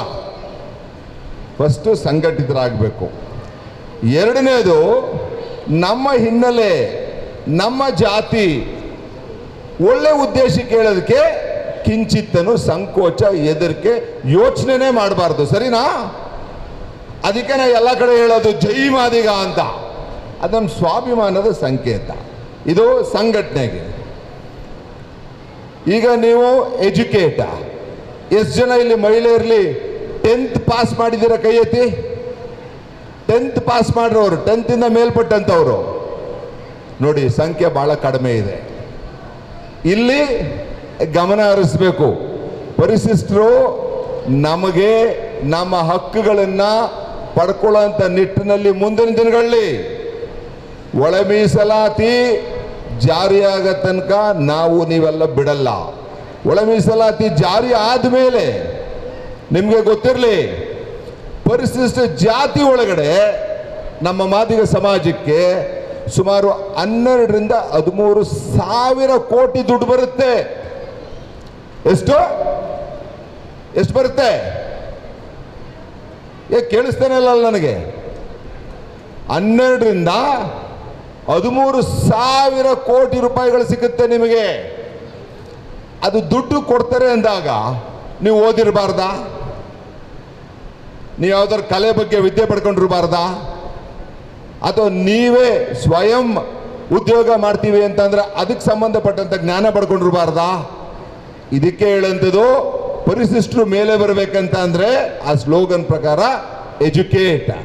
ಎಜುಕೇಟ್ಗೆ, ವಿದ್ಯೆಗೆ ದೊಡ್ಡ ಮಟ್ಟದ ಆದ್ಯತೆ, ಪ್ರಾಮುಖ್ಯತೆ ಕೊಡಬೇಕು. ಕೊಡ್ತೀರಾ? ವಿದ್ಯೆಗೆ ಆದ್ಯತೆ ಕೊಡ್ತೀವಿ ಏನಾದ್ರು? ಕೈ ಎತ್ತಿ ನೋಡೋಣ ಎಷ್ಟು ಜನ. ವಿದ್ಯೆ ನಂಬರ್ 1 ಕೈ ಎತ್ತಿ ನೋಡೋಣ. ನಿಮ್ಮ ಮಕ್ಕಳನ್ನೆಲ್ಲ ಓದಿಸಲ್ವಾ? ಎತ್ತಿ ಮತ್ತೆ ಕೈನ ನೋಡೋಣ. ಇನ್ನು ಎಲ್ಲಿ ಅಲ್ಲೆಲ್ಲ ಹೆಂಗಸರು ಕೈನೇ ಎತ್ತಿಲ್ವಲ್ಲ? ಏ ಅಮ್ಮ, ನಿಮ್ಮನ್ನು ನೋಡ್ತಾ ಇದ್ದೀನಿ, ಮಕ್ಕಳು ಓದಿಸಲ್ವಾ? ಓದಿಸ್ತೀವಿ ಅಂದ್ರೆ ಕೈ ಎತ್ತಿ. ಎಸ್. ಯಾಕಿದೆ ನಾನು ಎಂಫಸೈಸ್ ಮಾಡ್ತೀನಿ ಅಂತ ಅಂದರೆ, ಎಷ್ಟು ವಿದ್ಯೆಗೆ ಮಾನ್ಯತೆ ಕೊಡ್ತೀರಾ ಅಷ್ಟು ಮುಂದೆ ಬರ್ತೀರಾ. ಇನ್ನು ಅಜಿಟೇಟ್ ಆಗೋಯ್ತು, ಎಜುಕೇಟ್ ಆಯ್ತು, ಇವಾಗ ಅಜಿಟೇಟಿಗೆ ಬಂದೆ. ಸಂಘಟನೆ ಆದ್ರಿ, ವಿದ್ಯೆ ಪಡ್ಕೊಂಡ್ರಿ, ನಿಮ್ಮ ಹಕ್ಕು ಸಿಗ್ಬೇಕಲ್ಲ ನಿಮಗೆ. ಈಗ ಒಳ ಮೀಸಲಾತಿಲಿ ಹೋರಾಟ ಮಾಡ್ತಾ ಇದ್ದೀರಾ ನೀವು, ಅಜಿಟೇಟ್ ಮಾಡ್ತಾ ಇದ್ದೀರಾ ನೀವು. ಈ ಹಕ್ಕನ್ನ ಪಡ್ಕೊಳ್ಳೋಕ್ಕೆ ನೀವು ಹೋರಾಟ ಮಾಡಲೇಬೇಕು. ಈ ಹೋರಾಟ ಮಾಡೋಂಥ ಸಂದರ್ಭದಲ್ಲಿ ಕೆಲವು ನಮ್ಮ ಕುತಂತ್ರಿಗಳು, ಈಗ ಕಾರ್ಯಾಧ್ಯಕ್ಷರು ಮಾತಾಡಿದ್ರು, ರಾಜು ಅದನೂರು ಅಧ್ಯಕ್ಷರು, ಇಲ್ಲಿ ಕಾರ್ಯಾಧ್ಯಕ್ಷರು ಇದ್ದಾರೆ, ಇವರಿಬ್ರು ಹೇಳಿದ್ರು ನಮ್ಮನ್ನ ಈ ಭಾಗದ ನಾಯಕರುಗಳು ಸೈಡ್ಗೆ ಕಳಿಸ್ಬಿಟ್ಟು ಅಡ್ಜಸ್ಟ್ಮೆಂಟ್ ಮಾಡ್ಕೊಳ್ಳೋರಿಗೆ ಮುಂದೆ ಅಧಿಕಾರ ಕೊಟ್ಕೊಂಡು ಮುಂದೆ ಎಳ್ಕೊಂಡು ಹೋಗ್ತಾ ಇದ್ದಾರೆ. ಅದು ಮಾಡೋದ್ರಿಂದ ನಮ್ಮ ಸಮಾಜ ಹೊಡಿತಾ ಇದ್ದಾರೆ ಅಂತ. ನಿಜನಾ? ನಿಜನಾ? ನೀವು ಹೇಳಬೇಕು. ಮತ್ತು ನೀವ್ಯಾರ ಪರ ನಿಲ್ತೀರಾ? ಹಾಗಾದ್ರೆ ನೀವ್ಯಾರ ಪರ ನಿಲ್ತೀರಾ? ಇದು ಬಹಳ ಮುಖ್ಯ. ಯಾವಾಗಲೂ ತಿಳ್ಕೊಳ್ಳಿ, ಈ ಅಜಿಟೇಟ್, ಈ ಹೋರಾಟ ಮಾಡೋಂಥ ಸಂದರ್ಭದಲ್ಲಿ ಎರಡು ಥರ ವ್ಯಕ್ತಿ, ಎರಡು ಥರ ಗುಂಪುಗಳಿರ್ತಾರೆ. ಒಂದು ಗುಂಪು ಗಟ್ಟಿಯಾಗಿ ಹೋರಾಟ ಮಾಡ್ತಾ ಇರುತ್ತೆ, ಇನ್ನೊಂದು ಗುಂಪು ಜೊತೆಲೇ ಬರ್ತಾ ಇರ್ತದೆ. ಈ ಗಟ್ಟಿಯಾಗಿ ಹೋರಾಟ ಮಾಡೋಂಥವ್ರು ಒಂದು ದಾರಿನ ಸೃಷ್ಟಿ ಮಾಡ್ತಾರೆ, ಆ ದಾರಿನಲ್ಲಿ ಜೊತೆಲಿರೋರು ಹೋಗಿ ಸೇರ್ಕೊಂಡ್ಬಿಡ್ತಾರೆ ಅಲ್ವಾ? ನೀವು ಹೋರಾಟ ಮಾಡೋಂಥವ್ರಿಗೆ ಆ ದಾರಿಯಲ್ಲಿ ಕಳಿಸೋಂಥ ಪ್ರಯತ್ನ ನೀವು ಮಾಡಬೇಕು. ಇಲ್ಲಾಂದ್ರೆ ಏನಾಗೋಗುತ್ತೆ, ಹೋರಾಟ ಮಾಡೋಂಥವ್ರ ಸಂಖ್ಯೆ ದಿನೇ ದಿನೇ ಕಮ್ಮಿ ಆಗ್ತಾ ಹೋಗುತ್ತೆ. ಗಟ್ಟಿಯಾಗಿ, ನೇರವಾಗಿ, ದಿಟ್ಟತನದಿಂದ ನಿಮ್ಮ ಹಕ್ಕುಗಳನ್ನ ಪ್ರಸ್ತಾವನೆ ಮಾಡೋಂಥವ್ರನ್ನ ನೀವು ರಕ್ಷಣೆ ಮಾಡ್ಕೋಬೇಕು. ನಿಮ್ಗೆ ಗೊತ್ತಿರಲಿ ಅದು. ನೀವೆಲ್ಲಿ ತನಕ ರಕ್ಷಣೆ ಮಾಡ್ಕೊಳ್ಳಲ್ಲ ಅಲ್ಲಿ ತನಕ ಹೋರಾಟಕ್ಕೆ ಹುರುಪಿರಲ್ಲ. ಒಳ ಮೀಸಲಾತಿ ಹೋರಾಟಕ್ಕೂ ಬಾಬು ಜಗಜೀವನ್ ರಾಮ್ ಅವರ ಜನ್ಮದಿನೋತ್ಸವದಲ್ಲಿ ನಡೀತಾ ಇರೋಂಥ ಅವರ ಜೀವನದ ಘಟನೆಗಳನ್ನು ನೋಡಿಕೊಂಡ್ರೆ ಎರಡು ಒಂದಕ್ಕೊಂದು ತಾಳೆ ಆಗುತ್ತೆ. ಬಾಬು ಜಗಜೀವನ್ ರಾಮ್ ಅವರು 46ನೇ ಇಸ್ವಿನಲ್ಲಿ ಸ್ವತಂತ್ರ ಹೋರಾಟದ ಚಳುವಳಿಯಲ್ಲಿ ತೊಡಗಿಸ್ಕೊಂಡು 2 ಸರಿ ಜೈಲಿಗೆ ಹೋಗ್ತಾರೆ. ನೀವೆಲ್ಲ ಎಷ್ಟು ಸರಿ ಜೈಲಿಗೆ ಹೋಗಿದ್ದೀರಾ? ಹೋರಾಟ ಮಾಡಿ ಇಷ್ಟು ಜನ ಯಾರ್ಯಾರು ಜೈಲಿಗೆ ಹೋಗಿದ್ದೀರಾ? ಇಲ್ಲಿ ಮಾನಿಯರ್ಲು ಕೇಳ್ತಾ ಇದ್ದೀನಿ, ಹೋರಾಟ ಮಾಡಿ ಎಷ್ಟು ಜನ ಜೈಲಿಗೆ ಹೋಗಿದ್ದೀರಾ? ಕೈ ಎತ್ತಿ ನೋಡೋಣ. ನೋಡಿ, ರಾಜು ಒಬ್ಬನೇ ಎತ್ತದ, ನಿನ್ಯಾರು ಎತ್ತದ ಇದ್ದೀರಾ? ಇಲ್ಲಿ ನೋಡಿ, ಒಂದು 4-5 ಜನ ಇದ್ದಾರೆ. ನೀವು ಇಂಥವ್ರನ್ನ ಗುರುತಿಲ್ಲ ಅಂತ ಅಂದ್ರೆ ಹೋರಾಟಗಳು ಯಾವಾಗಲೂ ತನ್ನಾಗ ತಾನೇ ಬಿದೋಗ್ಬಿಡುತ್ತೆ. ಇನ್ನು ಜಗಜೀವನ್ ರಾಮ್ ಅವ್ರು ನೋಡಿ, ನಾನು ಹೇಳಿದೆ ನಿಮಗೆ ಎಜುಕೇಟ್ ಅಂತ. ಅವರ ಜಿಲ್ಲೆನಲ್ಲಿ ಬಾಬು ಜಗಜೀವನ್ ರಾಮ್ ಅವರು ಒನ್ ಆಫ್ ದ ಕೆಲವು ಬೆರಳೆಣಿಕೆಯಷ್ಟು ಡಿಗ್ರಿ ಹೋಲ್ಡರ್ಸ್ನಲ್ಲಿ ಜಗಜೀವನ್ ರಾಮ್ ಅವರು ಕೂಡ ಒಬ್ಬರು. ಸ್ವತಂತ್ರ ಪೂರ್ವದಲ್ಲೂ ಕೂಡ ಮಿನಿಸ್ಟರ್ ಆಗಿದ್ರು, ಸ್ವತಂತ್ರ ನಂತರನೂ ಕೂಡ ಮಿನಿಸ್ಟರ್ ಆಗ್ತಾರೆ. ಜಗಜೀವನ್ ರಾಮ್ ಅವರ ಜೀವನ ಚರಿತ್ರೆ ಎಷ್ಟು ಗಟ್ಟಿಯಾಗಿದೆ ಅಂತ ಅಂದ್ರೆ ನೀವು ಯೋಚನೆ ಮಾಡಬೇಕು. ಅವರು ಯಾವ ಮಿನಿಸ್ಟ್ರಿ ತಗೊಂಡ್ರು ಆ ಮಿನಿಸ್ಟ್ರಿಲೆಲ್ಲ ಕ್ರಾಂತಿಕಾರಿ ಹೆಜ್ಜೆಗಳನ್ನ ಇಟ್ಕೊಂಡು ಬಂದ್ರು. ಅವರು ಎಲ್ಲ ಮಿನಿಸ್ಟ್ರಿನಲ್ಲೂ ಯಂಗೆಸ್ಟ್ ಪರ್ಸನ್ನು ಮಿನಿಸ್ಟರ್ ಆಗಿದ್ದು, ಇಂಡಿಪೆಂಡೆನ್ಸ್ ಆದ್ಮೇಲೆ ಸ್ವಾತಂತ್ರ್ಯ ಬಂದ ಮೇಲೂ ಮಿನಿಸ್ಟರ್ ಆದ್ರು. ಪಾರ್ಲಿಮೆಂಟ್ ಇಲ್ಲಿ ಮಲ್ಲಿಕಾರ್ಜುನ್ ಖರ್ಗೆ ಅವರು ಕೂಡ MP ಆಗಿದ್ರು, ನಿಮಗೆಲ್ಲ ಬಹಳ ಚೆನ್ನಾಗಿ ಗೊತ್ತಿದೆ. ಆದರೆ ಬಾಬು ಜಗಜೀವನ್ ರಾಮ್ ಅವರು ಲಾಂಗೆಸ್ಟ್ ಸ್ಟ್ಯಾಂಡಿಂಗ್ ಪಾರ್ಲಿಮೆಂಟ್ ಮೆಂಬರ್, ಅತಿ ಹೆಚ್ಚು ವರ್ಷಗಳ ಕಾಲ ಪಾರ್ಲಿಮೆಂಟ್ ಮೆಂಬರ್ ಆದಂಥವ್ರು. 40 ವರ್ಷ ದಾಟಿದ್ರು. ಸಾಕಷ್ಟು ಜನಕ್ಕೆ ನಿಮ್ಗೆ ಅಷ್ಟು ವಯಸ್ಸೇ ಆಗಿಲ್ಲ ಅಷ್ಟು ಅಲ್ವಾ? ಒಳ್ಳೆ ಕೆಲಸ ಮಾಡಿದ್ರೆ ತಾನೇ ಹಂಗೆ ಮಾಡೋಕ್ಕಾಗೋದು. 40 ವರ್ಷಗಳ ಪಾರ್ಲಿಮೆಂಟ್ ಮೆಂಬರ್ ಆಗಿ ದಾಟ್ತಾರೆ. ಡಿಫೆನ್ಸ್ ಮಿನಿಸ್ಟರ್ ಆಗ್ತಾರೆ. ಇಂಡಿಯಾ ಬಾಂಗ್ಲಾದೇಶ್ ಐತಿಹಾಸಿಕ ಯುದ್ಧ ನಿಮ್ಗೆಲ್ಲ ಗೊತ್ತಿದೆ. ಬಾಂಗ್ಲಾದೇಶ್ ರಚನೆ ಆಗಂತದ್ರಲ್ಲಿ ಜಗಜೀವನ್ ರಾಮ್ ಅವರು ಆವತ್ತು ಡಿಫೆನ್ಸ್ ಮಿನಿಸ್ಟರ್. ಆ ಯುದ್ಧನೆಲ್ಲ ಕಂಟ್ರೋಲ್ ಮಾಡಿದವರು ಜಗಜೀವನ್ ರಾಮ್ ಅವರು. ಇನ್ನು ಈ ದೇಶದಲ್ಲಿ ನಮ್ಮ ಆರ್ಥಿಕ ಸ್ಥಿತಿಗತಿಗಳಿಗೆ ಬೆನ್ನೆಲುಬು ಅಂದ್ರೆ ಯಾವ ವೃತ್ತಿ ಹೇಳಿ ನೋಡೋಣ. ಯಂಗ್ಸ್ಟರ್ಸು, ಈ ದೇಶದಲ್ಲಿ ನಮ್ಮ ದೇಶದಲ್ಲಿ ಆರ್ಥಿಕವಾಗಿ ದೊಡ್ಡ ಮಟ್ಟದಲ್ಲಿ ದುಡ್ಡು ಬರೋದು ಯಾವ ವೃತ್ತಿಯಿಂದ? ಯಾವುದು? ಅಗ್ರಿಕಲ್ಚರ್, ಕೈಗಾರಿಕೆ, ವ್ಯವಸಾಯ. ಆ ಮಂತ್ರಿ ಆದಾಗಲೇ ಜಗಜೀವನ್ ರಾಮ್ ಅವರು ಹಸಿರು ಕ್ರಾಂತಿಯ ಹರಿಕಾರ ಅಂತ ಹೆಸರು ತಗೊಂಡ್ರು. ಅದಕ್ಕೆ ಇವತ್ತೆಲ್ಲ ನಾವು ಈ ಶಾಲೆ ಹಾಕೊಂಡಿರೋದು. ದಲಿತ ಹೋರಾಟ ಮಾಡೋಂಥ ಟೈಮಲ್ಲಿ ನೀಲಿ ಶಾಲೆ ಹಾಕತ್ತೀವಲ್ವಾ, ಇವತ್ತಾಗ ಹೆಸರು ಹಾಕೊಂಡಿದೀವಿ. ಮತ್ತೆ ಜಗಜೀವನ್ ರಾಮ್ ಅವರ ಹುಟ್ಟದಬ್ಬ, ಜಗಜೀವನ್ ರಾಮ್ ಅವರು ಹಸಿರು ಕ್ರಾಂತಿಯ ಹರಿಕಾರ ಆಗಿರೋದ್ರಿಂದ ನಾವು ಇವತ್ತು ಹಸಿರು ಶಾಲೆ ಹಾಕೊಂಡಿದ್ದೀವಿ. ಇವೆಲ್ಲ ಗೊತ್ತಾಗಬೇಕು. ನೀವು ಚಿಕ್ಕ ಚಿಕ್ಕ ಮಕ್ಕಳು, ಯಂಗ್ಸ್ಟರ್ಸ್ ಯಾರ್ಯಾರು ಇದ್ದೀರಾ ಇಲ್ಲಿ, ಇವೆಲ್ಲ ಗೊತ್ತಾಗಬೇಕು. ಒಂದು, ಯುದ್ಧದಲ್ಲಿ ಕ್ರಾಂತಿಕಾರಿ ಹೆಜ್ಜೆ. ಎರಡು, ಏನು ನಮ್ಮ ವ್ಯವಸಾಯದಲ್ಲಿದೆ ಹಸಿರು ಕ್ರಾಂತಿಯ ಹರಿಕಾರ. ಜೊತೆಗೆ 40 ವರ್ಷಗಳ ಮೇಲ್ಪಟ್ಟಂತ ಸಂಸದೀಯ ಪಟ್ಟಾಗಿ ಇದ್ರು, ಅದೊಂದು ದಾಖಲೆ. ಕೊನೆಗೆ ಈ ಅಜಿಟೇಟ್ ಹೋರಾಟ ಅನ್ನಂಥದ್ದು ನಾನೇನು ಶುರುಲಿ ಹೇಳಿದೆ, ಇಂದಿರಾ ಗಾಂಧಿ ಅವರು 1976ರಲ್ಲಿ ಎಮರ್ಜೆನ್ಸಿ ಮಾಡಿದಾಗ, ಎಮರ್ಜೆನ್ಸಿ ಅಂದ್ರೆ ಏನು ಗೊತ್ತಾ ನಿಮಗೆ? ಇವತ್ತು ನಿಮ್ಗೆ ಏನಾದ್ರು ಬೈದ್ರೆ, ಹೊಡೆದ್ರೆ, ಅಥವಾ ನಿಮ್ದೇನಾದ್ರು ಕಳುವಾಗ್ಬಿಟ್ರೆ ಕೇಸ್ ಹಾಕ್ತೀರಾ. ಎಮರ್ಜೆನ್ಸಿ ಬಂದ್ಬಿಟ್ರೆ ನಿಮ್ಗೆ ಯಾವುದು ಹಕ್ಕಿ ಇರಲ್ಲ. ಯಾರ ಮೇಲೆ ನೀವು ಕೇಸ್ ಹಾಕೋಕ್ಕಾಗಲ್ಲ, ನಿಮ್ಮ ಹಕ್ಕನ್ನು ನೀವು ಕೇಳೋಕ್ಕಾಗಲ್ಲ, ನಿಮ್ಮ ಮನೆ ಮಠ ಯಾರ ಕಿತ್ಕೊಂಡು ಹೋದ್ರೆ ಕೇಳೋಕ್ಕಾಗಲ್ಲ, ನೀವು ನ್ಯಾಯಾಲಯಕ್ಕೆ ಹೋಗೋಕ್ಕಾಗಲ್ಲ, ಪೊಲೀಸ್ ಸ್ಟೇಷನ್ಗೆ ಹೋಗೋಕ್ಕಾಗಲ್ಲ, ಏನು ಹಕ್ಕಿರಲ್ಲ ನಿಮಗೆ. ಆ ಥರ 1976ರಲ್ಲಿ ಇಂದಿರಾ ಗಾಂಧಿ ಚಾಲೂ ಮಾಡಿದಾಗ ಅಧಿಕಾರದ ಅಮಲಿನಲ್ಲಿ ಏನಾದ್ರು ಇದ್ದಿದ್ರೆ ಜಗಜೀವನ್ ರಾಮ್ ಅವರು ಅಡ್ಜಸ್ಟ್ ಮಾಡ್ಕೊಂಡು ಇಂದಿರಾ ಗಾಂಧಿಗೆ ಇದ್ಬಿಡ್ತಿದ್ರು. ಆದರೆ ಸಾಮಾಜಿಕ ನ್ಯಾಯ, ಬಡವರ ನ್ಯಾಯ, ಇದಕ್ಕೆಲ್ಲ ಮಾರಣ ಹೆಜ್ಜೆ ಅದು ಅಂತೇಳಿ ಇಂದಿರಾ ಗಾಂಧಿಗೆ ವಿರೋಧ ಮಾಡಿ ಪಕ್ಷನ ಬಿಟ್ಟು ಬರ್ತಾರೆ. ಕಾಂಗ್ರೆಸ್ ಫಾರ್ ಡೆಮೋಕ್ರೆಟಿಕ್ ಅನ್ನೋದು ಒಂದು ಪಾರ್ಟಿ ಕಟ್ತಾರೆ. ಆ ಪಾರ್ಟಿ ಕಟ್ಟಿ ಜನತಾ ದಳದ ಜೊತೆ ಸೇರ್ಕೋತಾರೆ. ಜನತಾ ದಳದಲ್ಲಿ ಸೇರ್ಕೊಂಡ್ರೆ ಮುಳುಗ ಅಡುಗು ಅಂದಂಗೆ ಅರ್ಥ. ಅದು ಏನಂತ? ಮುಳುಗ ಅಡುಗು ಅನ್ನಂಗೆ. ಆದ್ರೂ ಸಹ ಅದನ್ನ ಯಾವುದನ್ನು ಲೆಕ್ಕಿಸದೆ, ನಾನು ಹೇಳಿದ್ನಲ್ಲ ನಿಮ್ಗೆ, ಅಜಿಟೇಟ್ ಅಂತ ಸ್ಟಾರ್ಟಿಂಗು. ತಪ್ಪಾದಾಗ ವಿರೋಧ ಮಾಡಬೇಕು, ಅನುಕೂಲ ಅನಾನುಕೂಲ ನೋಡ್ಕೊಂಡಲ್ಲ. ಅದೇ ನಿಟ್ಟಿನಲ್ಲಿ ಜಗಜೀವನ್ ರಾಮ್ ಅವ್ರು ಮಾಡಿ ಇಂದಿರಾ ಗಾಂಧಿ 1977 ಎಲೆಕ್ಷನ್ನಲ್ಲಿ ಸೋಲ್ತಾರೆ. ಅಂದರೆ ಕಾಂಗ್ರೆಸ್ ಪಕ್ಷ ಸೋಲುತ್ತೆ. ಆ ನಂತರ ಬರೋಂಥ ಮೊರಾರ್ಜಿ ದೇಸಾಯಿ ಸರ್ಕಾರದಲ್ಲಿ ಜಗಜೀವನ್ ರಾಮ್ ಅವರು ಉಪ ಪ್ರಧಾನಿ ಆಗ್ತಾರೆ. ನಮ್ಮ ಮಾದಿಗ ಸಮಾಜದ ಬಾಬು ಜಗಜೀವನ್ ರಾಮ್ ಅವರು ಈ ದೇಶದ ಮೊದಲು ದಲಿತ್ ಉಪ ಪ್ರಧಾನಿ ಆಗ್ತಾರೆ. ಚಪ್ಪಾಳೆ ಬೇಡವಾ? ಒಂದು ಗ್ರಾಮ ಪಂಚಾಯತಿ ಮೆಂಬರ್ ಆಗೋದು ಎಷ್ಟು ಕಷ್ಟ ಇದೆ ಅಂತ ಗೊತ್ತಿಲ್ವಾ ನಿಮಗೆ? ದೇಶದ ಉಪ ಪ್ರಧಾನ ಮಂತ್ರಿ ಹುಡುಗಾಟದ ಮಾತಾ? ಇವೆಲ್ಲ ಯಾಕೆ ಹೇಳ್ತಾ ಇದ್ದೀನಿ ಅಂತಂದ್ರೆ, ಇಷ್ಟನ್ನ ಹೇಳ್ಬಿಟ್ಟು ನಿಮ್ಮ ಗಮನನ ಒಳ ಮೀಸಲಾತಿ ಕಡೆಗೆ ಸೆಳಿತೀನಿ. ಒಳ ಮೀಸಲಾತಿ ಹೋರಾಟದಲ್ಲಿ ಮಹಿಳೆಯರನ್ನು ಸೇರಿಕೊಂಡು ಈ ಸರಿ ಆಗಿರೋಂಥದ್ದು ಆಗಸ್ಟ್ 1, 2024 ನಂತರ ಎಷ್ಟೆಷ್ಟು ಜನ ಒಳ ಮೀಸಲಾತಿ ಹೋರಾಟದಲ್ಲಿ ಭಾಗವಹಿಸಿದ್ದೀರ? ಕೈ ಎತ್ತಿ ನೋಡೋಣ. ಒಳ ಮೀಸಲಾತಿಲಿ ಭಾಗವಹಿಸಿರೋರು ಎಷ್ಟೆಷ್ಟು ಜನ? ಕೈ ಎತ್ತಿ. ಮುಂದೆ ಕೂತಿರೋ ಯಾರು ಭಾಗವಹಿಸಿಲ್ವಾ? ನೋಡಿ, ಮಹಿಳೆಯರು ಇಷ್ಟೇನಾ ಒಳ ಮೀಸಲಾತಿಲಿ? ನೀವು ಹೋರಾಟ ಮಾಡಿಲ್ವಾ? ಭಾಗವಹಿಸಿಲ್ವಾ?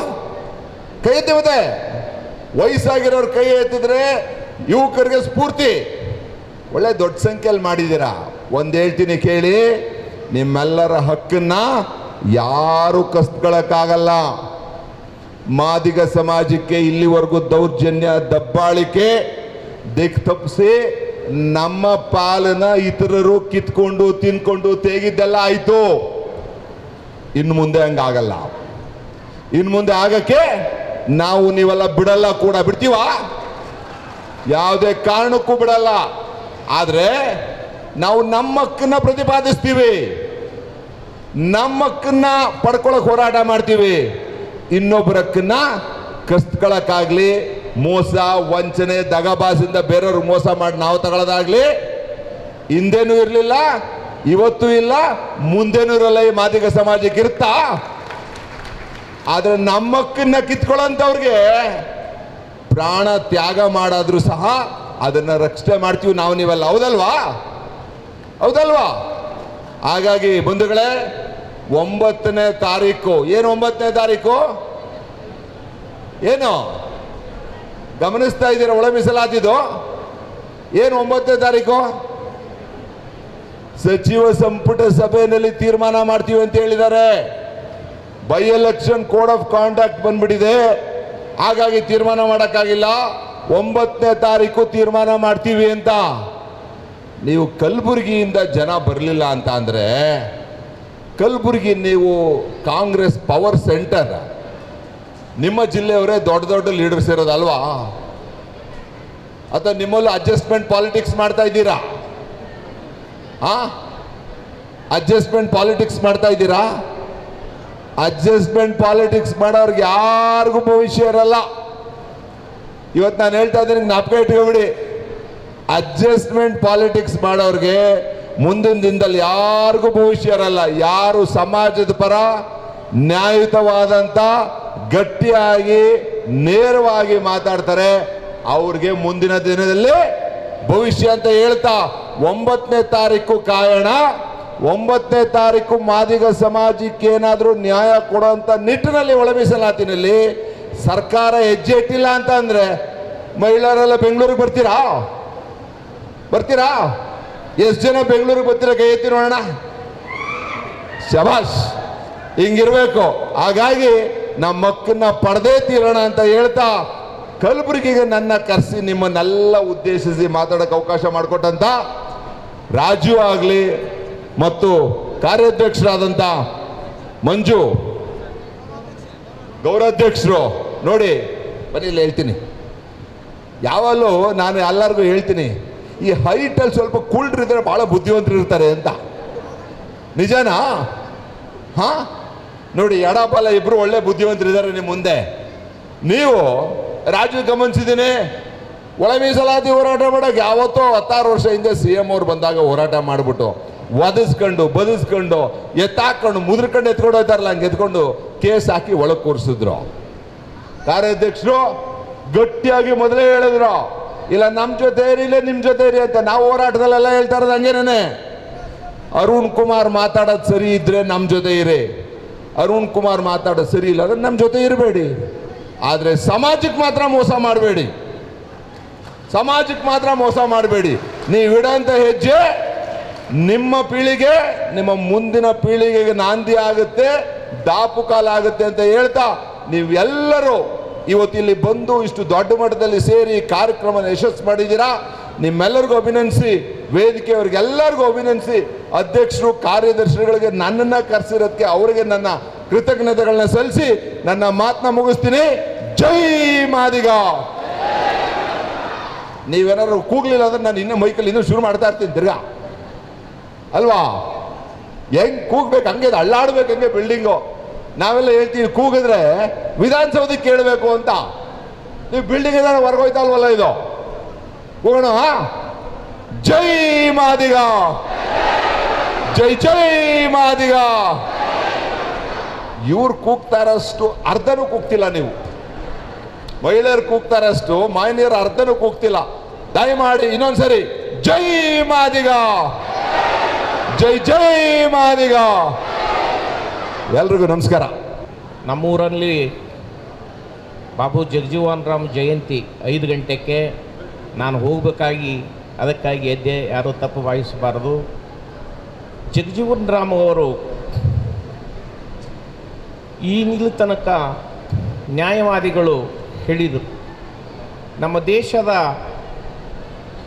ರಾಷ್ಟ್ರದ ರಾಜಕಾರಣಿಗಳಲ್ಲಿ ಅಗ್ರಣ್ಯರಾಗಿರ್ತಕ್ಕಂಥ ಜಗಜೀವನ್ ರಾಮ್, ಬಾಬಾ ಸಾಹೇಬ್ ಅಂಬೇಡ್ಕರರು 18 ತಾಸು ಈ ನೌಕರಿಗಳಲ್ಲಿ 18 ತಾಸು ಡ್ಯೂಟಿ, ಅದು 12 ಗಂಟೆ ಮಾಡಿದವರು ಜಗಜೀವನ್ ರಾಮ್. ಬಾಬಾ ಸಾಹೇಬರು ತೀರ್ಕೊಂಡಾಗ ಬಾಬಾ ಸಾಹೇಬರ ಬಳಿ ಕಿಶದಲ್ಲಿ ಕೈ ಹಾಕಿ ನೋಡಿದ್ರಾಗ 300 ರೂಪಾಯಿ ಇತ್ತು. ಇನ್ನೂ ಉಳಿದಿದ್ದನ್ನು ಕೈಲಿ ಹಾಕಿ ಬಾಬಾ ಸಾಹೇಬರ ಶವವನ್ನು ಎಲ್ಲಿಗೆ ತರ್ತಾ ಇದ್ದಾರೆ, ದಿಲ್ಲಿಯಿಂದ ಬಾಂಬೆಗೆ ತರ್ತಕ್ಕಂಥವರು ಯಾರು ಅಂತ ಕೇಳಿದರೆ ಜಗಜೀವನ್ ರಾಮ್. ಇಂಥ ಕೆಲಸ ಮಾಡಿರ್ತಕ್ಕಂಥ ಜಗಜೀವನ್ ರಾಮ್ ಅವರು ಹಸಿರು ಕ್ರಾಂತಿಯ ಹರಿಕಾರರಾಗಿ ಇವತ್ತು ರೈತ ಸಂಘದವರು ಪ್ರತಿಯೊಬ್ಬರು ಅವರ ಜೀವನದ ನಾವು ನೋಡ್ತಾ ಇದ್ದೇವೆ. ಪ್ರತಿಯೊಬ್ಬರು ರೈತ ಸಂಘದವರು ಹಸುರನ್ನ ಹಾಕುತ್ತಾ ಇದ್ದಾರೆ. ಹಸುರು ಅಂದರೆ ರೈತರ ಬೆನ್ನೆಲುಬು, ಜೊತೆಗೆ ಜೀವನಾಡಿ. ಇಂಥದನ್ನು ಜಗಜೀವನ್ ರಾಮ್ ಅವರು ನಮ್ಮ ದೇಶಕ್ಕೆ ಬಹಳ ಅಮೂಲ್ಯವಾದ ರತ್ನವಾಗಿರ್ತಕ್ಕಂಥವರು. ಅಂಥವರ ನಿಮ್ಮ ಸಮಾಜಕ್ಕೆ ಬೇಕಾಗಿರ್ತಕ್ಕಂಥ ಒಳ ಮೀಸಲಾತಿ ಅದು ನಾಳೆ ಹೇಗೆ ಹೇಳಿದರು 9ನೇ ತಾರೀಕಿಗೆ ಸಚಿವ ಸಂಪುಟದಲ್ಲಿ ನಿರ್ಣಯ ಆಗ್ತಾ ಇದೆ. ನಿರ್ಣಯ ಆಗಲೇಬೇಕು, ಆಗ್ತಾ ಇದೆ ಅಲ್ಲ, ಆಗಲೇಬೇಕು. ಅಂದರೆ ಸಿಗುವ ಸೌಕರ್ಯಗಳು ಹೇಳಿದರವರು 13,000 ಕೋಟಿ ರೂಪಾಯಿ ಸಿಗ್ತಾ ಇದೆ. 13,000 ಕೋಟಿ. ಇದನ್ನು ಸರ್ಕಾರ ಬಡವರ ಪರ, ದೀನರ ಪರ, ದಲಿತರ ಪರ, ಹಿಂದುಳಿದ ವರ್ಗದವರ ಪರ ಇರತಕ್ಕಂಥ ಸರ್ಕಾರ ಅದನ್ನು ಮಾಡಬೇಕು. ನಾನು ಮೊನ್ನೆ ಮಾದಾರ ಚೆನ್ನಯ್ಯ ಸ್ವಾಮಿಗಳ ಸರಿ ಮಾತಾಡಿದೆ. ಮಾದಾರ ಚೆನ್ನಯ್ಯ ಸ್ವಾಮಿಗಳು ನಮ್ಮ ಗೆಳೆಯರು. ಅವರು ಚಿತ್ರದುರ್ಗನಿಂದ ಬಂದರು ಅಂದರೆ ಕಲಬುರಗಿ ಎಲ್ಲಿ ಬರ್ತಾ ಇದ್ದಾರೆ ಅಂದರೆ ಸುಲ್ಪಲ್ ಮಠಕ್ಕೆ ಬರ್ತಾ ಇದ್ದ. ಶ್ರೀಶೈಲಕ್ಕೆ ಬಂದರು ಅಂದರೆ ಸಾರಂಗ ಮಠಕ್ಕೆ ಬರ್ತಾ ಇದ್ದಾರೆ. ನಮ್ಮ ಆತ್ಮೀಯ ಗೆಳೆಯರು ಅವ್ರು ಹೇಳಿದರು, ಇಲ್ಲ ಸ್ವಾಮೀಜಿ ಇದು 100% ಆಗೇ ಆಗ್ತಾ ಇದೆ, ನಾಳೆ ಸಚಿವ ಸಂಪುಟದಲ್ಲಿ ಅನ್ನೋ ಮಾತು ಹೇಳಿದರು. ಅದನ್ನು ಆಗಲಿ, ನಿಮ್ಮೆಲ್ಲರಿಗೆ ಒಳ್ಳೆಯದಾಗಲಿ. ಜೊತೆಗೆ ನಮ್ಮ ರಾಜು ಹದನೂರವರು ಮತ್ತು ನಮ್ಮ ಮಂಜುನಾಥ್ ನಾಲ್ವಾರ್ಕರ್ ಅವರು ಇವತ್ತು 2 ಜಗಜೀವನ್ ರಾಮ್ ಜಯಂತಿ ಆಗ್ತಾ ಇದೆ. ಆದರೆ ಮುಂದಿನ ದಿನಮಾನಗಳಲ್ಲಿ ಹೇಗಾಗಬೇಕು ಅಂತ ಕೇಳಿದರೆ ಹರಿಜನರು ಜಗಜೀವನ್ ರಾಮ್ ಜಯಂತಿ ಮಾಡಬೇಕು, ಹರಿಜನರು ಅಂಬೇಡ್ಕರ್ ಜಯಂತಿ ಮಾಡಬೇಕು ಅಂತ ನಾವು ಅಂತ ಇದೆಯಲ್ಲ, ಅವರು ಜಗಜೀವನ್ ರಾಮ್ ಜಯಂತಿ ಮಾಡಬೇಕು. ನೀವೇನು ಮಾದರಿ ಇದ್ದಿರಲ್ಲ, ನೀವು ಅಂಬೇಡ್ಕರ್ ಜಯಂತಿ ಮಾಡಬೇಕು. ಅಂದರೆ ಸಾಮರಸ್ಯದ ಭಾವನೆ ಬರಬೇಕು ಎಲ್ಲರಲ್ಲಿ. ನಮ್ಮಲ್ಲಿ ಸಾಮರಸ್ಯದ ಭಾವನೆ ಅಂಥ ಒಳ್ಳೆ ಕೆಲಸ ಮುಂದಿನ ದಿನಮಾನಗಳಲ್ಲಿ ನಮ್ಮ ಮಂಜುನಾಥ್ ನಾಲ್ವಾರ್ಕರ್ ಅವರು ಅದನ್ನು ರಾಜು ಹದನೂರವರನ್ನು ಮಾಡ್ತಾ ಇದ್ದಾರೆ ಅನ್ನೋ ಭರವಸೆ ನಮಗಿದೆ. ನಾವೆಲ್ಲರೂ ಒಕ್ಕಟ್ಟಾಗಿ ಹೋಗೋಣ. ನಿಮ್ಮಿಂದ ನಾವು ಸದಾಕಾಲ ಇರ್ತಾ ಇದ್ದೀನಿ ಅನ್ನೋ ಮಾತು ಹೇಳಿ ನನ್ನ 2 ಮಾತುಗಳಿಗೆ ವಿರಾಮ ಕೊಡ್ತಾರೆ.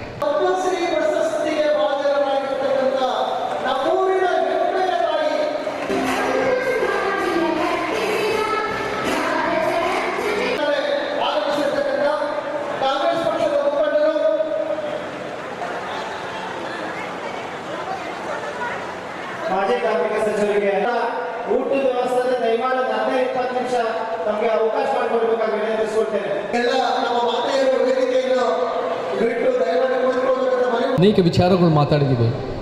ಅವರಿಗೆ ಒಂದು ಉತ್ತಮ ಸಮಾಜ ಕಟ್ಟಬೇಕು ಅನ್ನೋದನ್ನು ಬರೀ ಕನಸಿನಲ್ಲಿಟ್ಟಿರೋದಲ್ಲ, ಅದರ ತಕ್ಕಂತೆ ಕೆಲಸ ಮಾಡಿ ನನಸು ಮಾಡ್ತಾ ಇದ್ದಾರೆ. ಇದೇ ನಮ್ಮೆಲ್ಲರ ಒಂದು ಉತ್ತಮ ಗುಣ. ಇದೇ ಸಮಾಜಕ್ಕೆ ವಾಪಸ್ ಕೊಡಬೇಕು. ನಾನೇನು ಸಮಾಜದಿಂದ ಪಡಿಬೇಕು ಅನ್ನೋದಕ್ಕಿಂತ ಸಮಾಜಕ್ಕೆ ಹೇಗೆ ವಾಪಸ್ ಕೊಡ್ಬೋದು ಅನ್ನೋದು ಭಾಳ ಮುಖ್ಯವಾದ ಆಲೋಚನೆ. ಸೊ ಆ ನಿಟ್ಟಿನಲ್ಲಿ ನಮ್ಮ ಅರುಣ್ ಕುಮಾರ್ ಅವರು ಹೇಳಿದರು, ಎಜುಕೇಟ್, ಆಜಿಟೇಟ್, ಆರ್ಗನೈಸ್ ಅಂತ. ಅದು ಶಿಕ್ಷಣ ಸಂಘಟನೆ ಹೋರಾಟ ಅಲ್ಲ, ಅದು ಶಿಕ್ಷಿಸು, ಸಂಘಟಿಸು, ಹೋರಾಟ ಮಾಡು ಅನ್ನೋದು ಒಂದು ದೇಶ ಕಟ್ಟಕ್ಕೆ ಒಂದು ಕರೆ ಅದು. ಸೊ ಆ ದೇಶ ಕಟ್ಟದ ಕರೆ ನಮ್ಮ ಯುವಕರು, ನಮ್ಮ ಕಲಬುರಗಿ ಯುವಕರು ಈ ರೀತಿ ಮಾಡ್ತಿರೋದು ನಮಗೆ ಹೆಮ್ಮೆಯ ವಿಚಾರ. ನಾನು ಎಂದೆಂದಿಗೂ ಅವ್ರ ಜೊತೆ ನಿಂತ್ಕೊಳ್ತೀನಿ ಅಂತ ಹೇಳಕ್ಕೆ ಇಷ್ಟಪಡ್ತೀನಿ. ಮತ್ತು ಸ್ನೇಹಿತರೆ, ಇವತ್ತಾಗಲೇ ಈ ಕಾರ್ಯಕ್ರಮದ ಬಗ್ಗೆ ಭಾಳ ದೊಡ್ಡ ಮಟ್ಟದ ಪ್ರಚಾರ ನಾನು ಕಲಬುರಗಿನಲ್ಲಿ ನೋಡಿದ್ದೀನಿ ಇವತ್ತು ಬೆಳಗ್ಗೆಯಿಂದ. ನಮಗಿದು ಭಾಳ ಒಳ್ಳೆಯದು, ನಮ್ಮ ವಿಚಾರಗಳು ತಲುಪಿಸ್ತಾ ಇರೋದು ಭಾಳ ಒಳ್ಳೆಯದು. ಅದೇ ಜ್ಞಾಪಕ ಇಟ್ಕೊಳ್ಳಿ, ಸೋಷಿಯಲ್ ಮೀಡಿಯಾ ಅನ್ನೋದು ಬಂದಿರೋದು 40 ವರ್ಷಗಳಿಂದ, ಸಿನಿಮಾ ಅನ್ನೋದು ಬಂದಿರೋದು 100 ವರ್ಷಗಳಿಂದ. ಆದರೆ ಅನ್ಯಾಯ ವಿರುದ್ಧ ಜನರ ಹತ್ರ ಹೋಗಿ ಮಾತಾಡೋದು 1000 ವರ್ಷದಿಂದ ನಡೀತಾ ಇದೆ. ನಾವು ಕೂಡ ಜನರ ಹತ್ರ ಹೋಗಬೇಕು, ಜನರ ಹತ್ರ ನಮ್ಮ ವಿಚಾರಗಳು ಹೇಳಬೇಕು. ನಮ್ಮ ಉತ್ತಮ ಸಮಾಜದ ಕನಸನ್ನು ನಾವು ಸಮಾಜಮುಖಿ ಸೇವೆ ಮುಖಾಂತರ, ಜಾಗೃತಿ ಮುಖಾಂತರ, ಹೋರಾಟದ ಮುಖಾಂತರ ಅದನ್ನು ಜನರ ಮುಂದೆ ಇಟ್ಟು ನಾವು ನಮ್ಮ ಜೊತೆ ಸೇರಿಸ್ಕೋಬೇಕು ಅನ್ನೋದು ಭಾಳ ಮುಖ್ಯ. ಸೊ ಮಂಜುನಾಥ್ ಅವರು, ರಾಜು ಅವರು, ಅವರ ತಂಡದವರು ಈ ರೀತಿ ಉತ್ತಮ ಕೆಲಸ ಮಾಡ್ತಿರೋದು ಹೆಮ್ಮೆಯ ವಿಚಾರ ಸ್ನೇಹಿತರೆ. ಮತ್ತು ಸ್ನೇಹಿತರೆ, ನಾನು 15 ವರ್ಷದಿಂದ ನಾನು ಚಳುವಳಿನಲ್ಲಿದ್ದೀನಿ. ಈ 15 ವರ್ಷದಲ್ಲಿ ನಾನು ಕರ್ನಾಟಕದಾದ್ಯಂತ ಎಲ್ಲ ಕಡೆ ತಿರುಗಾಡ್ತಾ ಬರ್ತಾ ಇದ್ದೀನಿ. ಆದರೆ ಸತ್ಯ ಹೇಳಬೇಕು ಅಂದರೆ ಬೆಂಗಳೂರು ಮೈಸೂರು ಬಿಟ್ಟರೆ ಎಲ್ಲೇನಾದರೂ ರಾಜ್ಯ ಮಟ್ಟದಲ್ಲಿ ನಾನು ಹೆಚ್ಚು ಸಲ ಬಂದಿದ್ದೀನಿ ಅಂದರೆ ಅದು ಇದೇ ಕಲಬುರಗಿ ಅಂತ ನಾನು ಹೆಮ್ಮೆಯಿಂದ ಹೇಳ್ತೇನೆ. ಯಾಕೆ ಅಂದರೆ ಈ ಕಲಬುರಗಿನಲ್ಲಿ ಒಂದು ಹೋರಾಟದ ಕಿಚ್ಚಿದೆ, ಒಂದು ಪ್ರತಿರೋಧದ ಕಿಚ್ಚಿದೆ. ಎಲ್ಲಿ ಜಾಸ್ತಿ ಅನ್ಯಾಯ ಇರುತ್ತೋ ಅಲ್ಲಿ ಎಷ್ಟೋ ಸಲ ಜಾಸ್ತಿ ಪ್ರತಿರೋಧ ಇರುತ್ತೆ. ಸೊ ಎಲ್ಲಿಂದನಾದರೂ ಕರ್ನಾಟಕಕ್ಕೆ ಒಂದು ಬದಲಾವಣೆ ಬರುತ್ತೆ ಅಂದರೆ, ಎಲ್ಲಿಂದನಾದರೂ ಕರ್ನಾಟಕಕ್ಕೆ ಒಂದು ಪರ್ಯಾಯ ಬರುತ್ತೆ ಅಂದರೆ, ಎಲ್ಲಿಂದನಾದರೂ ಕರ್ನಾಟಕಕ್ಕೆ ನಿಜವಾದ ಸಂವಿಧಾನದ ಮೂಲ ಆಶಯಗಳು ಎತ್ತಿಡಿಯೋ ಒಂದು ಶಕ್ತಿ ಬರುತ್ತೆ ಅಂದರೆ ಅದು ನನಗೆ ಕಲಬುರಗಿಯಿಂದ ಬರುತ್ತೆ ಅನ್ನೋ ಒಂದು ಗಟ್ಟಿಯಾದ ನಂಬಿಕೆ ಇದೆ. ನಾವು ಇಲ್ಲಿಂದಲೇ ಒಂದು ಗಟ್ಟಿಯಾದ ಶಕ್ತಿ ಕಟ್ತಾ ಬರಬೇಕು ಸ್ನೇಹಿತರೆ. ಮತ್ತು ಸ್ನೇಹಿತರೆ, ವಿಶೇಷವಾಗಿ ಹೇಳಬೇಕು ಅಂದರೆ ಏಪ್ರಿಲ್ ತಿಂಗಳ ಬಗ್ಗೆ ನನಗೆ ಭಾಳ ವಿಶೇಷವಾದ ಪ್ರೀತಿ ಗೌರವ. ಯಾಕೆಂದರೆ 11 ವರ್ಷಗಳಿಂದ ಏಪ್ರಿಲ್ ತಿಂಗಳನ್ನು ದಲಿತ್ ಇತಿಹಾಸ ತಿಂಗಳಂತ ಗುರುತಿಸಲ್ಪಟ್ಟಿದೆ. ದಲಿತ್ ಇತಿಹಾಸ ತಿಂಗಳು ಇದೆಲ್ಲಿಂದ ಸ್ಫೂರ್ತಿಗೊಂಡು ಅಂದರೆ ಅಮೇರಿಕಾದಲ್ಲಿ ಫೆಬ್ರವರಿ ತಿಂಗಳನ್ನ ಒಂದು 30-40 ವರ್ಷಗಳಿಂದ ಬ್ಲ್ಯಾಕ್ ಕರಿ ಜನಾಂಗದ ಇತಿಹಾಸ ತಿಂಗಳು ಅಂತ ಬಂದಿತ್ತು. ಅದರಿಂದ ಸ್ಫೂರ್ತಿಗೊಂಡು ಏಪ್ರಿಲ್ ತಿಂಗಳನ್ನ ದಲಿತ್ ಇತಿಹಾಸ ತಿಂಗಳು. ಇದರಲ್ಲಿ ಏನಿದೆ, ಯಾಕೆ ಅಂದರೆ ಏಪ್ರಿಲ್ 5ನೇ ತಾರೀಕು ಬಾಬು ಜಗಜೀವನ್ ರಾಮ್ ಅವ್ರ ಜಯಂತಿ, ಏಪ್ರಿಲ್ 11ನೇ ತಾರೀಕು ನಮ್ಮ ಮಾರ್ಗದರ್ಶಕ ಜ್ಯೋತಿಬಾ ಫುಲೆ ಅವ್ರ ಜಯಂತಿ, ಏಪ್ರಿಲ್ 14ನೇ ತಾರೀಕು ಬಾಬಾ ಸಾಹೇಬ್ರ ಜಯಂತಿ, ಮತ್ತು ಈ ತಿಂಗಳು ಏಪ್ರಿಲ್ 20ನೇ ತಾರೀಕು ಅಣ್ಣ ಬಸವಣ್ಣವರ ಕೂಡ ಜಯಂತಿ. ಸೊ ಈ ಏಪ್ರಿಲ್ ತಿಂಗಳು ಭಾಳ ವಿಶೇಷವಾದ ತಿಂಗಳು ಸ್ನೇಹಿತರೆ. ಆದರೆ ಈ ಏಪ್ರಿಲ್ ತಿಂಗಳಲ್ಲಿ ದಲಿತ ಇತಿಹಾಸ ತಿಂಗಳಂದಾಗ ಯಾಕೆ ಅದು ಭಾಳ ಮುಖ್ಯ ಆಗುತ್ತೆ ಅಂದರೆ ನಮ್ಮ ಇತಿಹಾಸಗಳು, ನಮ್ಮ ಸತ್ಯಗಳು, ನಮ್ಮ ಅನುಭವಗಳು, ಶೋಷಿತ ವರ್ಗದ ಕಷ್ಟಗಳನ್ನು ಈ ಆಳುವ ಶಕ್ತಿಗಳು ಮುಚ್ಚಾಕಿದ್ದಾರೆ. ಈ ಆಳುವ ಶಕ್ತಿಗಳು ಅದನ್ನು ಬೆಳೆಯಕ್ಕೆ ಬಿಟ್ಟಿಲ್ಲ, ಅದನ್ನು ಹೊರಗೆ ಬರಕ್ಕೆ ಬಿಟ್ಟಿಲ್ಲ. ಈ ಆಳುವ ಶಕ್ತಿಗಳು ಅದನ್ನು ಪಠ್ಯಪುಸ್ತಕದಲ್ಲಿ ಇಡಲ್ಲ. ಪಠ್ಯಪುಸ್ತಕದಲ್ಲಿ ಏನಿರ್ತಾರೆ ಅಂದರೆ ಬರೀ ಪ್ರಭಾವಿಗಳ ಏನು ನಮಗೆ ಒಂದು ಉತ್ತಮ ಕೆಲಸ ಪಡೆಯೋಕ್ಕೆ ಏನು ಮಾಡಬೇಕು ಅನ್ನೋ ರೀತಿಯಲ್ಲಿ ಪಠ್ಯಪುಸ್ತಕ ಮಾಡ್ತಾರೆ ಹೊರತು ನಿಜವಾಗ್ಲೂ ಉತ್ತಮ ನಾಗರಿಕರು, ಜಾಗೃತಿಯಾದ ನಾಗರಿಕರು, ಚಳುವಳಿಗಾರರಾಗಿ ದೇಶ ನಿರ್ಮಾಣ ಮಾಡೋಕ್ಕೆ ನಮ್ಮ ವಿಚಾರ ನಮಗೆ ಹೇಳಲ್ಲ. ಸೊ ನಾವು ಕೂಡ ಇತಿಹಾಸ ನೋಡಬೇಕು ಅಂದರೆ ತಳಮಟ್ಟದ ದೃಷ್ಟಿಕೋನದಿಂದ ನೋಡಬೇಕು, ಜನರ ದೃಷ್ಟಿಕೋನದಿಂದ ನೋಡಬೇಕು, ಪವರ್ ಸ್ಟ್ರಕ್ಚರ್ಗೆ ಪ್ರತಿರೋಧದಿಂದ ನೋಡಬೇಕು. ಜ್ಞಾಪಕ ಇಟ್ಕೊಳ್ಳಿ, ಯಾವತ್ತಾರು ಬದಲಾವಣೆ ಆಗಿದೆ ಅಂದರೆ, ಯಾವತ್ತಾರು ಪರಿವರ್ತನೆ ಆಗಿದೆ ಅಂದರೆ ಮೇಲಿಂದ ದಯಾ ದಾನ ದಾಕ್ಷಣ್ಯದಿಂದ ಅಲ್ಲ, ತಳಮಟ್ಟದ ಹೋರಾಟದಿಂದನೇ ಆಗಿದೆ.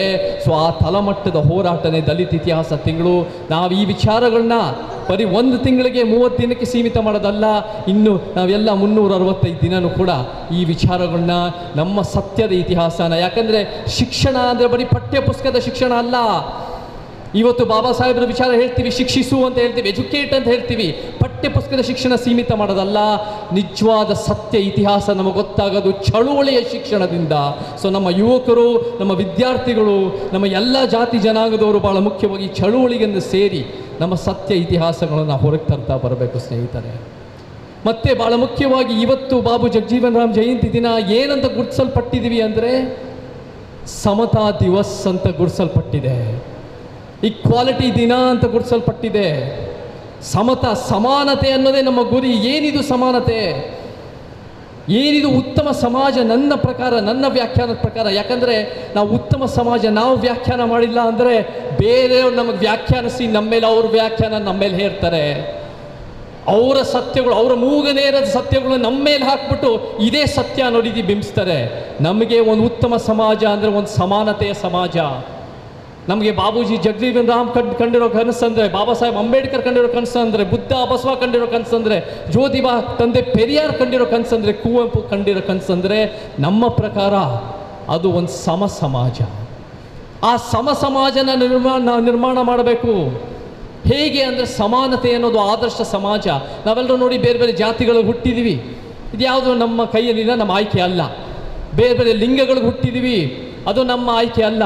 ಬೇರೆ ಬೇರೆ ಊರುಗಳಿಗೆ, ಬೇರೆ ಬೇರೆ ಧರ್ಮಗಳಿಗೆ ಹುಟ್ಟಿದ್ದೀವಿ, ಅದು ಯಾವುದು ನಮ್ಮ ಆಯ್ಕೆ ಅಲ್ಲ. ಆದರೆ ಹುಟ್ಟಿದ ಮೇಲೆ ಏನು ಮಾಡ್ತೀವಿ ಅದು ನಮ್ಮ ಕೈಯಲ್ಲಿದೆ, ಅದು ನಮ್ಮ ಆಯ್ಕೆನೇ. ಹುಟ್ಟಿದ ಮೇಲೆ ನಾವು ಸಮಾನತೆಗೋಸ್ಕರ ಸಮಾನತಾ ದಿವಸ ಇವತ್ತಿನ ದಿನದ ಅಂಗವಾಗಿ ಸಮಾನತಾವಾದಿಗಳಾಗಿ ನಾವು ಆದರ್ಶ ಸಮಾಜ ಕಟ್ಟಬೇಕು. ನಮಗಾಗಿರೋ ಅನ್ಯಾಯಗಳು ನಮ್ಮ ಮಕ್ಕಳಿಗೆ ಆಗದೇ ಇರೋ ನಾವು ನೋಡ್ಕೋಬೇಕು. ಮತ್ತು ಭಾಳ ಮುಖ್ಯವಾಗಿ ಈ ಸಮಾಜ ಕಟ್ಟಬೇಕಂದ್ರೆ, ಯಾಕಂದರೆ ಉತ್ತಮ ಸಮಾಜ ಅಂದರೆ ಬರೀ ರೋಡು, ಬ್ರಿಡ್ಜು, ಫ್ಲೈಓವರ್ ಕಟ್ಟಿದ ತಕ್ಷಣ ಉತ್ತಮ ಸಮಾಜ ಆಗಲ್ಲ. ಬರೀ ನಮಗೆ ಚಂದ್ರಾಯನ್ ಮಂಗಳಾಯನ್ಗೆ ಹೋಗಿದ ತಕ್ಷಣ ಉತ್ತಮ ಸಮಾಜ ಆಗಲ್ಲ. ಅಥವಾ ಎಲ್ಲೋ ಒಂದು ಕಡೆ ಸಿನಿಮಾ ಬಜೆಟ್ಗಳು 100 ಕೋಟಿ 500 ಕೋಟಿ ದೊಡ್ಡ ಮಟ್ಟದ ಸಿನಿಮಾ ರಂಗದಲ್ಲಿ ದುಡ್ಡು ಸುಡ್ದಿದ ತಕ್ಷಣ ಉತ್ತಮ ಸಮಾಜ ಆಗಲ್ಲ. ನಮಗೆ ಸಮಾಜ ಕಟ್ಟಬೇಕು ಅಂದರೆ ನಮಗೆ ಬಹಳ ಮುಖ್ಯವಾಗಿ ನ್ಯಾಯ ಬೇಕು. ನ್ಯಾಯ ನಮ್ಮ ಸಂವಿಧಾನದ ಪೀಠಿಕೆಯಲ್ಲಿದೆ. ಏನಿದು ನ್ಯಾಯ?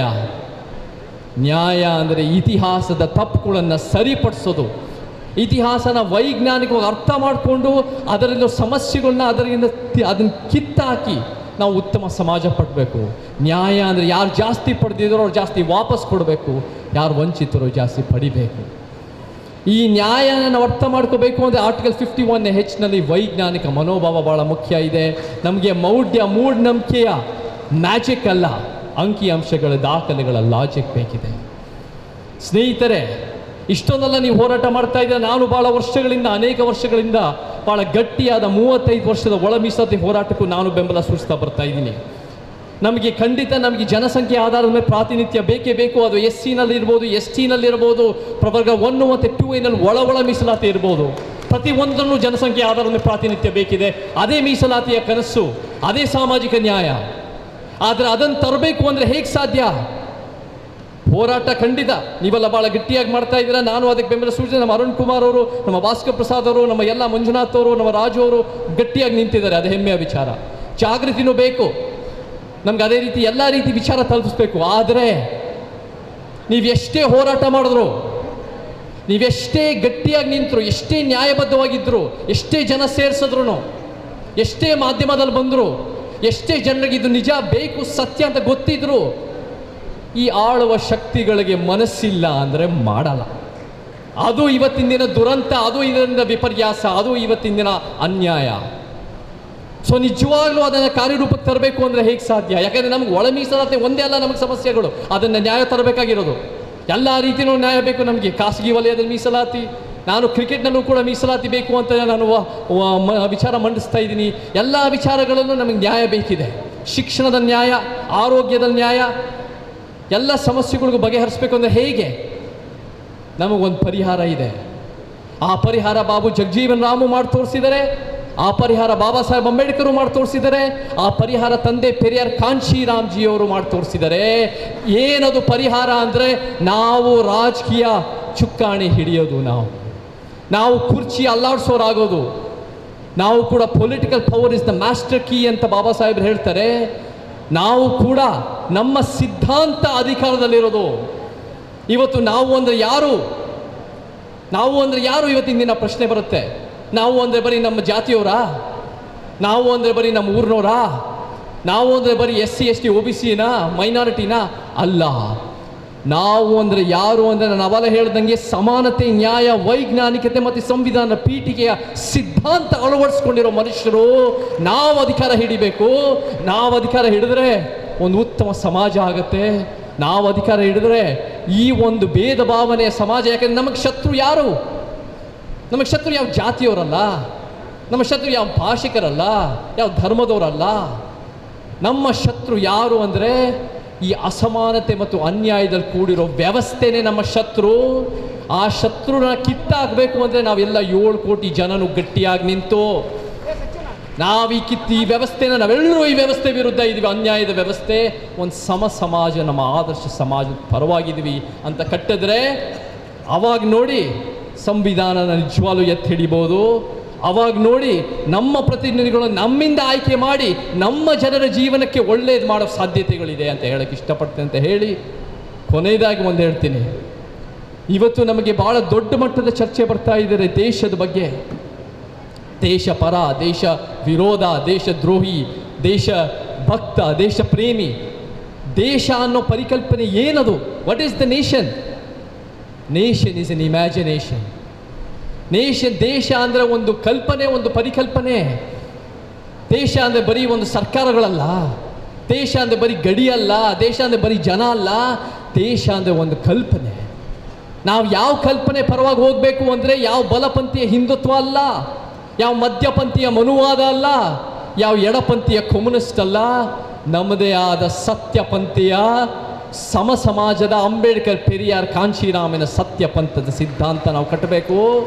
ಅವಾಗ ನೋಡಿ ನಮ್ಮ ಕರ್ನಾಟಕ ಬರೀ ರಾಷ್ಟ್ರದಲ್ಲೂ ಮಾರ್ಗದರ್ಶ ಆಗಲ್ಲ, ಇಡೀ ಪ್ರಪಂಚದಲ್ಲೇ ಮಾದರಿ ರಾಜ್ಯ ಆಗೋಕ್ಕೆ ಲಕ್ಷಣಗಳಿದೆ ಅಂತ ಹೇಳಕ್ಕೆ ಇಷ್ಟಪಡ್ತೀನಿ. ಇವತ್ತು ನಿಮ್ಮೆಲ್ಲರ ಜೊತೆ ಸೇರೋಕ್ಕೆ ನನಗೆ ಅವಕಾಶ ಸಿಕ್ಕಿದ್ದು ಭಾಳ ಸಂತೋಷ ಆಗಿದೆ. ನಾನು ಖಂಡಿತ ಮತ್ತೆ ಮತ್ತೆ ನಾನು ಕಲಬುರಗಿಗೆ ಬರ್ತಾ ಇರ್ತೀನಿ. ನಾವೆಲ್ಲ ಜೊತೆಗೆ ಸೇರಿ ಒಂದು ಉತ್ತಮ ಸಮಾಜ ಕಟ್ಟಣ ಅಂತ ಹೇಳಿ ನಾನು ಒಂದು ವಚನ ಹೇಳಿ ನನ್ನ ಮಾತು ಮುಗಿಸ್ತೀನಿ.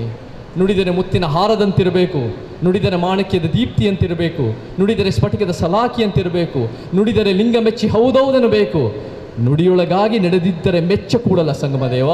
ಸೊ ಇವತ್ತು ನಿಮ್ಮೆಲ್ಲರ ಜೊತೆ ಸೇರಕ್ಕೆ ಖುಷಿಯಾಯಿತು. ಎಲ್ಲರಿಗೂ ಜೈ ಕರ್ನಾಟಕ, ಜೈ ಭೀಮ್, ಜೈ ಮಾದಿಗ. ಹೊಲಕ್ಕೆ ಬೆರಣಕ್ಕೆ ಹೋದಾಗ ಅವರು ಆಳ ಮಗಳು ಕೆಲಸಕ್ಕೆ ಹೋದಾಗ ಅವ್ರ ಸಂಗಮ ಮಾಡಿದಾಗ ಅವರಿಗೆ ಹುಟ್ಟಿದವ ನಾ ಇದ್ದೇನೆ, ಆದರೆ ನನಗೆ ಬ್ರಾಹ್ಮಣ ಅನ್ಬೇಡಿ ಅಂತ ಹೇಳ್ತಾರೆ. ನನಗೆ ಹಾರ ಅನ್ಬೇಡ್ರಿ, ನಾನು ಇಂಥ ಕುಲಕ್ಕೆ ಸಂಬಂಧಿದೆ ಅಂಥೇಳಿ. ಈ ರೀತಿ ಸಮಾಜ ನಿರ್ಮಾಣ ಮಾಡಬೇಕಾಗಿದೆ. ಸಮಾಜದಲ್ಲಿ ಮೇಲು ಕೀಳು ತಂದವರು ಯಾರು? ಈ ದೇಶ ಈ ರೀತಿ ದುಡಿಯುವ ವರ್ಗಕ್ಕೆ ಯಾವ ರೀತಿ ನೋಡ್ಕೋತಾರೆ? ದುಡಿಯುವ ವರ್ಗಕ್ಕೆ ಕನಿಷ್ಠ ಅಂತ ತಿಳ್ಕೊತಾರೆ. ಒಂದು ಕಚೇರಿಯಲ್ಲಿ ಒಂದು ಕಾಗದ ಮೇಲೆ 2 ಅಕ್ಷರ ಬರೆದ್ರೆ ಅವ ಶ್ರೇಷ್ಠ ಅಂತ. ಒಬ್ಬ ಸ್ವಾಮಿ ಗುಡಿದಾಗ ಮಂತ್ರ ಹೇಳಿ ಗಂಟೆ ಹೊಡೆದ್ರೆ ಅವರು ಶ್ರೇಷ್ಠ. ಈ ದೇಶ ಎಂದೂ ಸುಧಾರಿಸೋದಿಲ್ಲ, ಇದು ಅಪ್ಪಟ ಜಾತಿವಾದಿ ರಾಷ್ಟ್ರ ಅಂತ ಹೇಳಿ ಡಾಕ್ಟರ್ ಬಾಬಾ ಸಾಹೇಬ್ ಅಂಬೇಡ್ಕರ್ ಅವರು ಅವಾಗೇ ಹೇಳಿದ್ದಾರೆ. ಇದು ಒಂದು ಜಾತಿವಾದಿ ರಾಷ್ಟ್ರ. ಒಂದು ಜಾತಿ ಒಂದು ಕಾಲು ಹಿಡಿದು ಜೋಗ್ತದೆ. ಇದು ಯಾರಿಗೂ ಮೇಲೆ ಏರ್ಗುಡೋದಿಲ್ಲ. ಕೆಳಗಿನವರು ಕೆಳಗೆ ಉಳಿತಾರೆ, ಮೇಲಿನವರು ಮೇಲೆ ಉಳಿತಾರೆ. ಈ ಸ್ಥಿತಿ ಬರಲಿಕ್ಕೆ ಕಾರಣ ಜಾತಿ ಸಿಸ್ಟಮ್. ನಮ್ಮಲ್ಲಿ ಎಂದೂ ಕ್ರಾಂತಿ ಆಗೋದಿಲ್ಲ ಈ ದೇಶದಲ್ಲಿ. ಜಗತ್ತಿದಾಗ ರಷ್ಯಾದಲ್ಲಿ ಕ್ರಾಂತಿ ಆಯಿತು, ಅಮೇರಿಕಾದಲ್ಲಿ ಕ್ರಾಂತಿ ಆಯಿತು, ಇಂಗ್ಲೆಂಡ್ನಲ್ಲಿ ಕ್ರಾಂತಿ ಆಯಿತು. ಅಲ್ಲಿ ಕಾರ್ಮಿಕರಿಗೆ ನ್ಯಾಯ ಸಿಕ್ತು. ಈ ದೇಶದಲ್ಲಿ ಎಂದೂ ಕಾರ್ಮಿಕರಿಗೆ ನ್ಯಾಯ ಸಿಗಲಿಲ್ಲ. ಈಗ ನಂಬಲ್ಲಿನೇ ಪೌರ ಕಾರ್ಮಿಕರು, ಇಲ್ಲಿ ಹಾಸ್ಪಿಟಲ್ದಾಗ ಕೆಲಸ ಮಾಡೋ ಹೆಣ್ಮಕ್ಳು, ನಾವು ವರ್ಷಾನುಗಟ್ಟಲೆ ಅಲ್ಲಿ ಕುಂತ್ರೆ ನಿಮ್ಮ ಕಮ್ಯುನಿಟಿಯವರು ಒಬ್ಬರೂ ಬಂದಿಲ್ಲ, ಒಬ್ಬ ಲೀಡರ್ನೂ ಬಂದು ಕೇಳಿಲ್ಲ ನೀವು ಯಾಕೆ ಕುಂತೀರಿ. ನಮಗೆ 10 ಜೈಲಿಗೆ ಒಯ್ದರು, 16 ಜೈಲಿಗೆ ಒಯ್ದು ವರ್ಷಾನುಗಟ್ಟಲೆ ಜೈಲಿನಾಗ ಹಾಕಿ ಇಟ್ಟಾಗ ಒಬ್ಬ ಅಸೆಂಬ್ಲಿಯಲ್ಲಿ ಒಬ್ಬ ಕಮ್ಯುನಿಟಿ ಲೀಡರ್ನೂ ಕೇಳಲಿಲ್ಲ. ದಲಿತರಿಗೆ ಆಗ್ತಕ್ಕಂಥ ಅನ್ಯಾಯದ ಬಗ್ಗೆ ಯಾರೂ ಒಂದು ಚಕಾರ ಶಬ್ದ ಸಹಿತ ಮಾಡಿಲ್ಲ. ಭಾಷಣ ಮಾಡೋದು ಎಲ್ಲರಿಗೂ ಬರ್ತದೆ, ಕೀರ್ತನೆ ಹೇಳೋದು ಎಲ್ಲರಿಗೂ ಬರ್ತದೆ, ಪುರಾಣ ಹೇಳೋದು ಎಲ್ಲರಿಗೂ ಬರ್ತದೆ, ಶಾಸ್ತ್ರ ಅದು ಹೇಳ್ತಾರಲ್ಲ, ಶಾಸ್ತ್ರ ಹೇಳಕ್ಕಾಯ್ತು, ಬಾಣ ಉಳ್ಳಕ್ಕಾಯ್ತು. ಇಲ್ಲಿ ನಾವು ಮಾತಾಡ್ತೀವಿ ಹೊರತು ದುಡಿಯುವ ವರ್ಗಕ್ಕೆ ಈ ದೇಶದಲ್ಲಿ ಕಾಲು ತೆಳಗೆ ಮಾಡಿದ್ದಾರೆ. ನಾನು ಮಂತ್ರಿ ಇದ್ದಾಗ ಅರ್ಧ ಪ್ರಪಂಚ ನೋಡಿದ್ದೀನಿ. ಅರ್ಧ ಪ್ರಪಂಚದಲ್ಲಿ ರಷ್ಯಾ, ಚೈನಾ ಅಲ್ಲಿ ದುಡಿಯೋರಿಗೆ ಹೆಚ್ಚು ಕಿಮ್ಮತ್ತಿದೆ, ಬರೆಯೋರಿಗೆ ಕಮ್ಮಿ ಕಿಮ್ಮತ್ತಿದೆ. ಇಲ್ಲಿ ಗಂಟೆ ಹೊಡೆಯೋರಿಗೆ ಹೆಚ್ಚಿಗೆ, ಗಂಟೆ ಹೊಡೆಯೋರಿಗೆ ಮ್ಯಾಲೆ ಕುಂದಿರ್ಸ್ತಾರೆ, ಒಂದಿಟ್ಟು ಮಂತ್ರ ತಂತ್ರ ಹೇಳೋರಿಗೆ ಮ್ಯಾಲೆ ಕುಂದಿರ್ಸ್ತಾರೆ, ಉಳ್ಕಿದವರೆಲ್ಲ ಕೆಳಗಡೆ ಇರಬೇಕಾಗ್ತದೆ. ಈ ದೇಶ ಎಂದರೆ ಸುಧಾರಿಸ್ತದೆ. ಡಾಕ್ಟರ್ ಬಾಬಾ ಸಾಹೇಬ್ ಅಂಬೇಡ್ಕರ್ ಹೇಳ್ಯಾರೆ, ಈ ದೇಶ ಎಂದೂ ಜಾತಿ ಬಿಟ್ಟು ಹೊರಗೆ ಹೋಗೋದಿಲ್ಲ. ಒಂದು ಜಾತಿ ಕಾಲು ಹಿಡಿದು ಹೋಗ್ತದೆ, ಯಾರಿಗೆ ಮ್ಯಾಲೆ ಏರುಗುಡೋದಿಲ್ಲ ಇದು. ತೆಳಗಿನವರು ತೆಳಗೆ ಉಳಿತಾರೆ, ಮೇಲಿನವರು ಮೇಲೆ ಉಳಿತಾರೆ. ಈಗ ಮೇಲಿನವರು ಈಗ ನೀವೇನು ಆಗ್ಲಕ್ಕೆ ನಡೆದಿರಿ, ಒಂದಿಷ್ಟು BA ಓದೋದು, MA ಓದೋದು, ಏನೋ ಓದ್ಕೊಂಡು ದೊಡ್ಡವರಾಗಬೇಕು. ಬೇರೆ ದೇಶದಲ್ಲಿ ದುಡಿಯೋರಿಗೆ ಕಿಮ್ಮತ್ತು ಹೆಚ್ಚಿಗದ, ಕಸ ಹುಡುಗೋರಿಗೆ ಕಿಮ್ಮತ್ತು ಹೆಚ್ಚಿಗದ, ಮಷೀನ್ ನಡೆಸೋರಿಗೆ ಹೆಚ್ಚಿಗೆ ಕಿಮ್ಮತ್ತದ, ಬರೆಯೋರಿಗೆ ಕಡಿಮೆ ಕಿಮ್ಮತ್ತದ. ಇಲ್ಲಿ ಗಂಟೆ ಹೊಡೀರಿ, ಪೂಜಾ ಮಾಡಿರಿ, ಮಂತ್ರ ಹೇಳ್ರಿ, ಅವರಿಗೆ ದೇವರಂತೇಳಿ. ಈ ಅಪ್ಪಟ ಜಾತಿವಾದಿ ರಾಷ್ಟ್ರ ಇದು. ಅದಕ್ಕೋಸ್ಕರ ನಾವು ಎಲ್ಲಿವರೆಗೂ ಜಾತಿ, ಬಸವಣ್ಣ ಹೇಳ್ತಾರೆ, ಹೆಣ್ಮಕ್ಳು ಹಾಡ್ತಾರೆ, ಜಾತಿ ಸೂತಕವಿಲ್ಲ, ಮುಟ್ಟು ಮೇಲಿಗೆ ಇಲ್ಲ, ಮುಡ್ಚಟದ್ದು ಮೊದಲೇ ಇಲ್ಲಂದನವ್ವ ಬಸವಣ್ಣನವ್ವ. ನಾವು ಲಿಂಗಾಯತರಾದವರು ಯಾರು SC ಬ್ಯಾಕ್ವರ್ಡ್ಗಳೇ. ಬಸವಣ್ಣ ಲಿಂಗ ಕಟ್ಟಿದ್ದು SC ಮಂದಿಗೆ, ಬ್ಯಾಕ್ವರ್ಡ್ ಮಂದಿಗೆ. ಅವರೇ ಇವತ್ತು ವೀರಶೈವ ಲಿಂಗಾಯತ ಬ್ರಾಹ್ಮಣರಾಗಿ. ಅದು ನಾವು ಎಲ್ಲಿಗೆ ಬಂದೀವಿ ಎಂಬುದು ಮರೆತು ಬಿಟ್ಟಿದೆ. ಯಾಕಂದರೆ ಸ್ವಾಮಿಗಳಿದ್ದರೆ ಚಲೋ ಇರ್ತಿತ್ತು. ಅವರೆಲ್ಲ ಈ ಕೆಲಸ ಮಾಡಬೇಕು, ನ್ಯಾಯ ಇಸ್ಕೊಡ್ಬೇಕು. ದುಡಿಯೋರಿಗೆ ನ್ಯಾಯ ಎಲ್ಲಿ ಸಿಕ್ಕಿಲ್ಲ. ನಾನು ದುಡಿಮೆದಾರರ ಪರ ಕೆಲಸ ಮಾಡ್ತೀನಿ. ಇಲ್ಲಿ 2 ಅಕ್ಷರ ಬರೆದು 2 ಮಂತ್ರ ಹೇಳಿ 2 ಇದು ಮಾಡಿದ್ರೆ ಅವನಿಗೆ ಕಾರ ಬಂಗ್ಲಾ ಎಲ್ಲ ಸಿಗ್ತದೆ. ದುಡಿಯೋರಿಗೆ ಕಾರ್ ಇಲ್ಲ, ನಡ್ಕೋತ ಹೋಗಬೇಕು. ಇದು ಇಲ್ಲಿ ಕ್ರಾಂತಿ ಆಗ್ತದೆ. ಈ ದೇಶದಾಗ ಎಂದಾದರೂ ಮೇಲು ಕೀಳು ಹೋಗ್ತದೆ.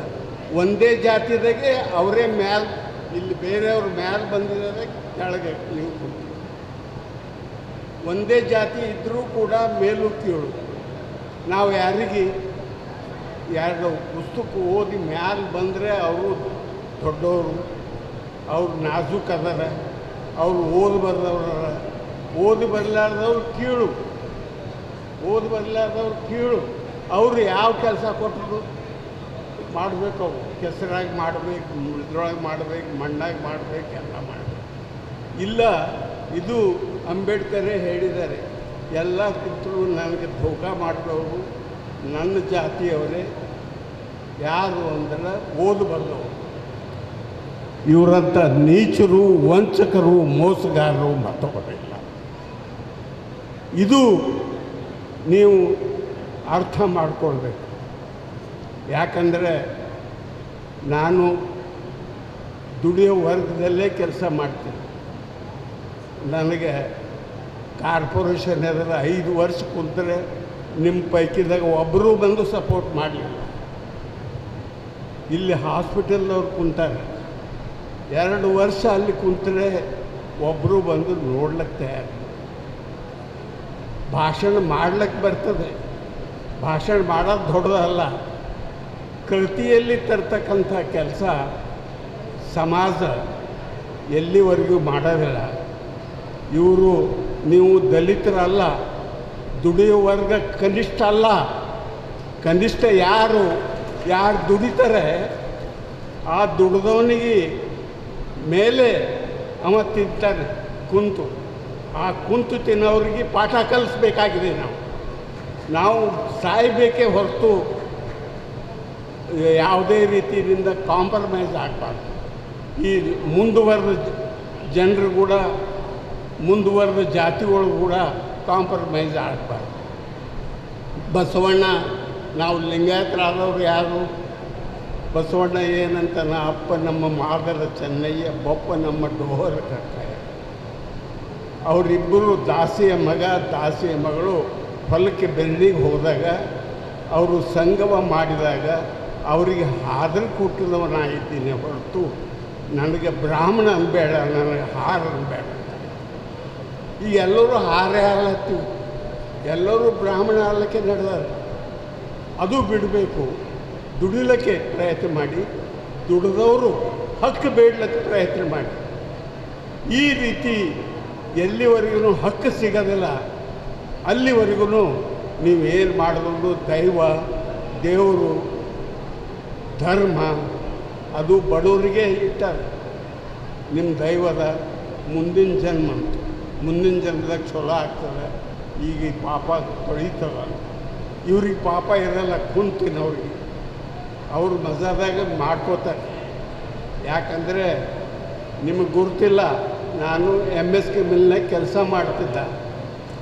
ಆ ವೇಳೆದಾಗ ಸರ್ಕಾರಿ ನೌಕರಗಳಿಗೆ ಪಗಾರ ಮಿಲ್ಲಿನ ವರ್ಕರ್ಗಿಂತಲೂ ಕಡಿಮೆ ಇತ್ತು. ಯಾರೂ ಸರ್ಕಾರಿ ನೌಕರಿಗೆ ಹೋಗ್ತಿರಲಿಲ್ಲ, ಸರ್ಕಾರಿ ನೌಕರಿಗೆ ಹೋಗ್ತಾ ಇರಲಿಲ್ಲ.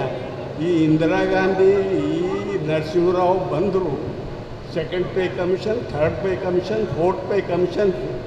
ಸರ್ಕಾರಿ ನೌಕರರು ಎಷ್ಟು ಮಂದಿ ಇದ್ದಾರೆ ನಿಮಗೆ ಗುರ್ತದ? ನಮ್ಮ ಇಡೀ ಕರ್ನಾಟಕದಾಗ 5 ಲಕ್ಷ ಜನ ಇದ್ದಾರೆ. 7.5 ಕೋಟಿ ಜನಸಂಖ್ಯೆದಾಗ 5 ಲಕ್ಷ ಜನ.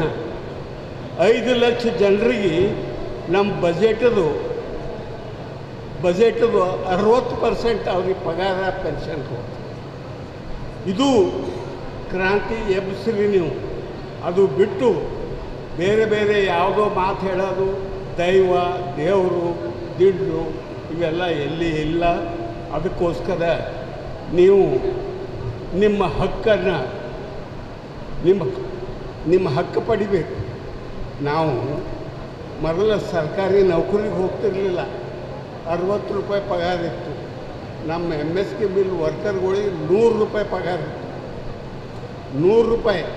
ಅವಾಗ ಎಲ್ಲರೂ ಅಲ್ಲಿ ಕೆಲಸಕ್ಕೆ ಬರ್ತಿದ್ರು. ದುಡಿಯೋ ವರ್ಗ ಮೇಲಿತ್ತು. ಈಗ ದುಡಿಯೋ ವರ್ಗ ಎಲ್ಲ ಇಂದಿರಾ ಗಾಂಧಿ ಬಂದ ಮೇಲೆ ಎಲ್ಲ ಕಾರ್ಖಾನೆಗಳು ಎಲ್ಲ ಬಂದಿತ್ತು. ಈಗ ಮಂದಿಗೆ ಕೆಲಸನೇ ಇಲ್ಲ.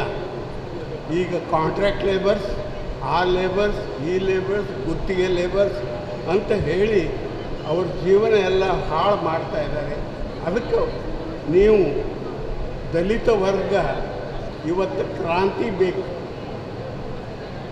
ಯಾವ ದೇವರಿಲ್ಲ, ಯಾವ ದೈವಿಲ್ಲ, ಇವೆಲ್ಲ ಸುಳ್ಳು. ದೇವರು ದೈವ. ನಮ್ಮ ಹಕ್ಕನ್ನು ಪಡಿಬೇಕಾದ್ರೆ ಇವತ್ತು ಸಾಯ್ಲಿಕ್ಕೆ ತಯಾರಾಗಬೇಕು ಅಂತ ಹೇಳಿ ನನಗೆ ಇಲ್ಲಿ ಮಾತಾಡೋಕ್ಕೆ ಅವಕಾಶ ಕೊಟ್ಟಿರ್ತಕ್ಕಂಥ ತಮ್ಮೆಲ್ಲರಿಗೆ ವಂದನೆ ಸಲ್ಲಿಸಿ ನನ್ನ 2 ಮಾತು.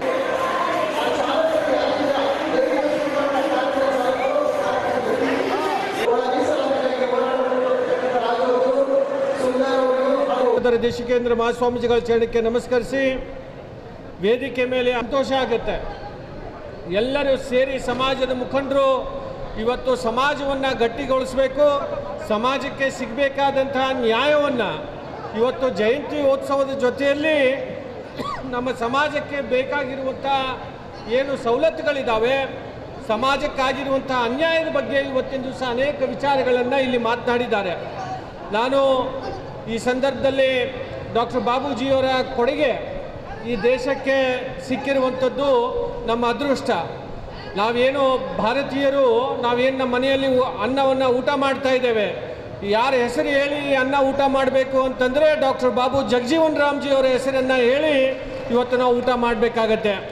ಹಸಿರು ಕ್ರಾಂತಿಯ ಹರಿಕಾರರು, ದೇಶದ ಮಾಜಿ ಉಪ ಪ್ರಧಾನಿಗಳು ಇವತ್ತು ನನಗನ್ಸುತ್ತೆ ಇಡೀ ನಮ್ಮ ದೇಶದಲ್ಲಿ ಯಾರಾದರೂ ಇವತ್ತು ಎಲ್ಲ ಹೆಚ್ಚು ಖಾತೆಗಳನ್ನು ಸಮರ್ಥವಾಗಿ ನಿರ್ವಹಿಸಿರುವಂಥ ಏಕೈಕ ವ್ಯಕ್ತಿ ನಮ್ಮ ದೇಶದಲ್ಲಿ ಯಾರಾದರೂ ಇದ್ದರೆ ಅದು ಡಾಕ್ಟರ್ ಬಾಬು ಜಗಜೀವನ್ ರಾಮ್ಜಿಯವರು ಅಂತನ್ನುವ ಮಾತನ್ನು ಈ ಸಂದರ್ಭದಲ್ಲಿ ಹೇಳಬೇಕಾಗತ್ತೆ. ನಮ್ಮ ದೇಶಕ್ಕೆ 2 ಕಣ್ಣುಗಳು, ಡಾಕ್ಟರ್ ಬಾಬಾ ಸಾಹೇಬ್ ಅಂಬೇಡ್ಕರ್ ಅವರು ಮತ್ತು ಡಾಕ್ಟರ್ ಬಾಬು ಜಗಜೀವನ್ ರಾಮ್ಜಿಯವರು ನಮ್ಮ ದೇಶದ 2 ಕಣ್ಣು. ಇಬ್ಬರು ಮನಸ್ಸು ಮಾಡಿದರೆ ದೇಶದ ಪ್ರಧಾನಮಂತ್ರಿಗಳು ಆಗ್ತಿದ್ರು. ಆದರೆ ಪ್ರಧಾನಮಂತ್ರಿಗಿಂತ ಹೆಚ್ಚು ಈ ದೇಶದ ಜನರು ಮುಖ್ಯ. ಈ ದೇಶದಲ್ಲಿರುವಂಥ ಜನರಿಗೆ ನ್ಯಾಯವನ್ನು ಒದಗಿಸ್ಕೊಡ್ಬೇಕು ಅಂತನ್ನುವ ಹಿನ್ನೆಲೆಯಲ್ಲಿ ಇವತ್ತು ಅಧಿಕಾರಕ್ಕೆ ಹೆಚ್ಚು ಮಹತ್ವವನ್ನು ಕೊಡಲಿಲ್ಲ. ಅವರ ಆದರ್ಶಗಳನ್ನು, ವಿಚಾರವನ್ನು ಕೇವಲ ನಾವು ಜಯಂತ್ಯೋತ್ಸವವನ್ನು 1 ದಿವಸ ಮಾಡಿದ್ರೆ ಸಾಲೋದಿಲ್ಲ. ಅವರ ವಿಚಾರವನ್ನು ನಮ್ಮ ಜೀವನದಲ್ಲಿ ಅಳವಡಿಸ್ಕೊಳ್ಳೋದ್ರ ಮುಖಾಂತರ ಅವರಿಗೆ ನಿಜವಾದಂಥ ಗೌರವವನ್ನು ನಾವೆಲ್ಲರೂ ಕೊಡಬೇಕಾಗಿದೆ. ನಮ್ಮ ಚೇತನ್ ಸರ್ ಅವರು, ನಮ್ಮ ವಕೀಲ್ ಸಾಹೇಬರು ಅರುಣ್ ಕುಮಾರ್ ಸರ್ ಅವರು ಭಾಳ ವಿವರವಾಗಿ ಇವತ್ತಿನ ದಿವಸ ಮಾತನಾಡಿದ್ದಾರೆ. ಕಾಂತಾ ಸಾಹೇಬರು ಮಾತನಾಡಿದ್ದಾರೆ. ನಾನು ಹೆಚ್ಚು ಸಮಯವನ್ನು ತಗೊಳ್ಳೋದಿಲ್ಲ. ತಮ್ಮ ಸಮಾಜ ಇವತ್ತು ನಮ್ಮ ತಾಯಿ ಸ್ವರೂಪರಾದಂಥ ವಿಜಯಲಕ್ಷ್ಮಿ ದೇಶಮಾನೆ ಅಕ್ಕವ್ರು ಬಂದಿದ್ದಾರೆ. ಅವರು ನಮ್ಮ ಗುಲ್ಬರ್ಗ ಹೆಮ್ಮೆಯ ಮಗಳು. ನಾವೆಲ್ಲರೂ ಕೂಡ ಭಾಳಷ್ಟು ಅಭಿಮಾನದಿಂದ ಈ ಮಾತನ್ನು ಹೇಳಬೇಕಾಗತ್ತೆ. ಇವತ್ತು ಪ್ರಧಾನಮಂತ್ರಿಗಳ ನೇತೃತ್ವದಲ್ಲಿ ನಮ್ಮ ಮಂದಕೃಷ್ಣ ಮಾದಿಗ ಸಾಹೇಬರಿಗೆ ಮತ್ತು ವಿಜಯಲಕ್ಷ್ಮಿ ದೇಶಮಾನೆ ಅವರಿಗೆ ಇವತ್ತು ಪದ್ಮಶ್ರೀ ಪುರಸ್ಕಾರವನ್ನು ಪಡೆಯೋದ್ರ ಮುಖಾಂತರ ಇವತ್ತು ನಮಗೆ ನಮ್ಮ ಕಲಬುರಗಿಯ ಹೆಮ್ಮೆ ಮಗಳು ಅವ್ರು ತಗೊಂಡಿದ್ದಾರೆ ಅಂತಂದರೆ ಅದು ನಮ್ಮೆಲ್ಲರಿಗೂ ಕೂಡ ಇವತ್ತು ಅಭಿಮಾನದ ವಿಷಯ. ಇವತ್ತು ಅವರು ನಮ್ಮ ಮಧ್ಯದಲ್ಲಿ ಬಂದಿರುವಂಥದ್ದು. ಚೇತನ್ ಸರ್ ಅವರು, ನಮ್ಮ ಅರುಣ್ ಕುಮಾರ್ ಸರ್ ಅವರು ಬೆಂಗಳೂರಿನಿಂದ ನಮ್ಮ ಬಿಸಿಲು ನಾಡಿಗೆ ಬಂದಿದ್ದಾರೆ. ಅಲ್ಲಿ ತಂಪು ಇರುವಂಥ ನಾಡು, ಇಲ್ಲಿ ನಮ್ಮ ಬಿಸಿಲು ನಾಡಿಗೆ ಇವತ್ತಿನ ದಿವಸ ಅವ್ರು ಬಂದು ಸಮಾಜಕ್ಕಾಗಿ ಇವತ್ತಿನ ದಿವಸ ಮಾರ್ಗದರ್ಶನವನ್ನು ಕೊಟ್ಟಿರುವಂಥದ್ದು. ಅವ್ರ ಜೊತೆಯಲ್ಲಿ ನಾವು ಯಾವತ್ತೂ ಕೂಡ ಇರ್ತೇವೆ ಅಂತನೂ ಮಾತನ್ನು ಮತ್ತೊಮ್ಮೆ ಈ ಸಂದರ್ಭದಲ್ಲಿ ಹೇಳ್ತಾ, ಬಾಬು ಜಗಜೀವನ್ ರಾಮ್ಜಿಯವರ ನಿಮ್ಮೆಲ್ಲರ ಆಶೀರ್ವಾದ ಪ್ರೀತಿಯಿಂದ ಇವತ್ತು ನಾವು ಮೂರ್ತಿಯನ್ನು ಸ್ಥಾಪನೆ ಮಾಡಿದ್ದೇವೆ. ನಮ್ಮ ದಶರಥಣ್ಣ ಕಲಗುರ್ತಿಯವರು, ರಾಜು ಕಟ್ಟಿಮನಿಯವರು, ರಾಜು ಹದನೂರವರು ಎಲ್ಲರೂ ಸೇರಿ ಇವತ್ತು ಕಲಬುರಗಿಯಲ್ಲಿ ಬಾಬು ಜಗಜೀವನ್ ರಾಮ್ಜಿಯವರ ಮೂರ್ತಿ ಆಗಬೇಕು ಅಂತ ಹೇಳಿ ಅವರ ಅಭಿಲಾಷೆ ಇತ್ತು. ಇವತ್ತು ಜಿಲ್ಲೆಯ ಜನರ ಆಸೆ ತಕ್ಕಕ್ಕೆ ಇವತ್ತು ಇಡೀ ಕಲಬುರಗಿನಲ್ಲಿ ಇವತ್ತು ಭಾಳ ಸುಂದರವಾದಂಥ ಮೂರ್ತಿಯನ್ನು ಭಾಳ ಕಲಬುರಗಿಯ ಹೃದಯ ಭಾಗದಲ್ಲಿ ಇವತ್ತಿನ ದಿವಸ ನಮಗೆ ಇವತ್ತು ಆ ಒಂದು ಮೂರ್ತಿಯನ್ನು ಆವರಣವನ್ನು ಆಗಿರುವಂಥದ್ದು. ಮತ್ತೊಮ್ಮೆ ತಮ್ಮೆಲ್ಲರಿಗೂ ಕೂಡ ನಮ್ಮ ಆಶೀರ್ವಾದ ಪ್ರೀತಿ ಯಾವತ್ತೂ ಕೂಡ ನನ್ನ ಮೇಲೆ ಯಾವತ್ತೂ ಇರಲಿ. ಮುಂದಿನ ದಿನಗಳಲ್ಲೂ ಕೂಡ ತಮ್ಮ ಸಮಾಜದ ಒಬ್ಬ ನಾನು ಕೂಡ ಸದಸ್ಯನಾಗಿ ತಮ್ಮ ಜೊತೆಯಲ್ಲಿ ಯಾವತ್ತೂ ಕೂಡ ಇರ್ತೇನೆ ಅಂತನ್ನುವ ಮಾತನ್ನು ಈ ಸಂದರ್ಭದಲ್ಲಿ ಹೇಳಿ ನಿಮ್ಮ ಪ್ರೀತಿ ವಿಶ್ವಾಸಕ್ಕೆ ಮತ್ತೊಮ್ಮೆ ನಾನು ಕೈ ಮುಗಿದು ತಮಗೆ ವಿನಂತಿಗಳನ್ನು ಸಲ್ಲಿಸಿ ನನ್ನ ಮಾತುಗಳನ್ನು ಮುಗಿಸ್ತೇನೆ. ಜೈ ಹಿಂದ್, ಜೈ ಕರ್ನಾಟಕ. ಜಿಲ್ಲೆಯಲ್ಲಿ ಹಲವಾರು ಕಡೆ ಕಾರ್ಯಕ್ರಮಗಳು ನಡೀತಾ ಇದೆ. ನಾನು ಕೂಡ ಕಾರ್ಯಕ್ರಮಕ್ಕೆ ಲೇಟಾಗಿ ಬಂದೆ. ನಾಗನಹಳ್ಳಿಯಲ್ಲಿ ಕೂಡ ಅಲ್ಲೂ ಕೂಡ ಒಂದು ಕಾರ್ಯಕ್ರಮ ಮಾಡ್ತಾ ಇದ್ರು. ಆ ಒಂದು ಕಾರ್ಯಕ್ರಮ ಮುಗಿಸ್ಕೊಂಡು ಬರೋಕ್ಕೆ ನನಗೆ ಲೇಟ್ ಆಯಿತು.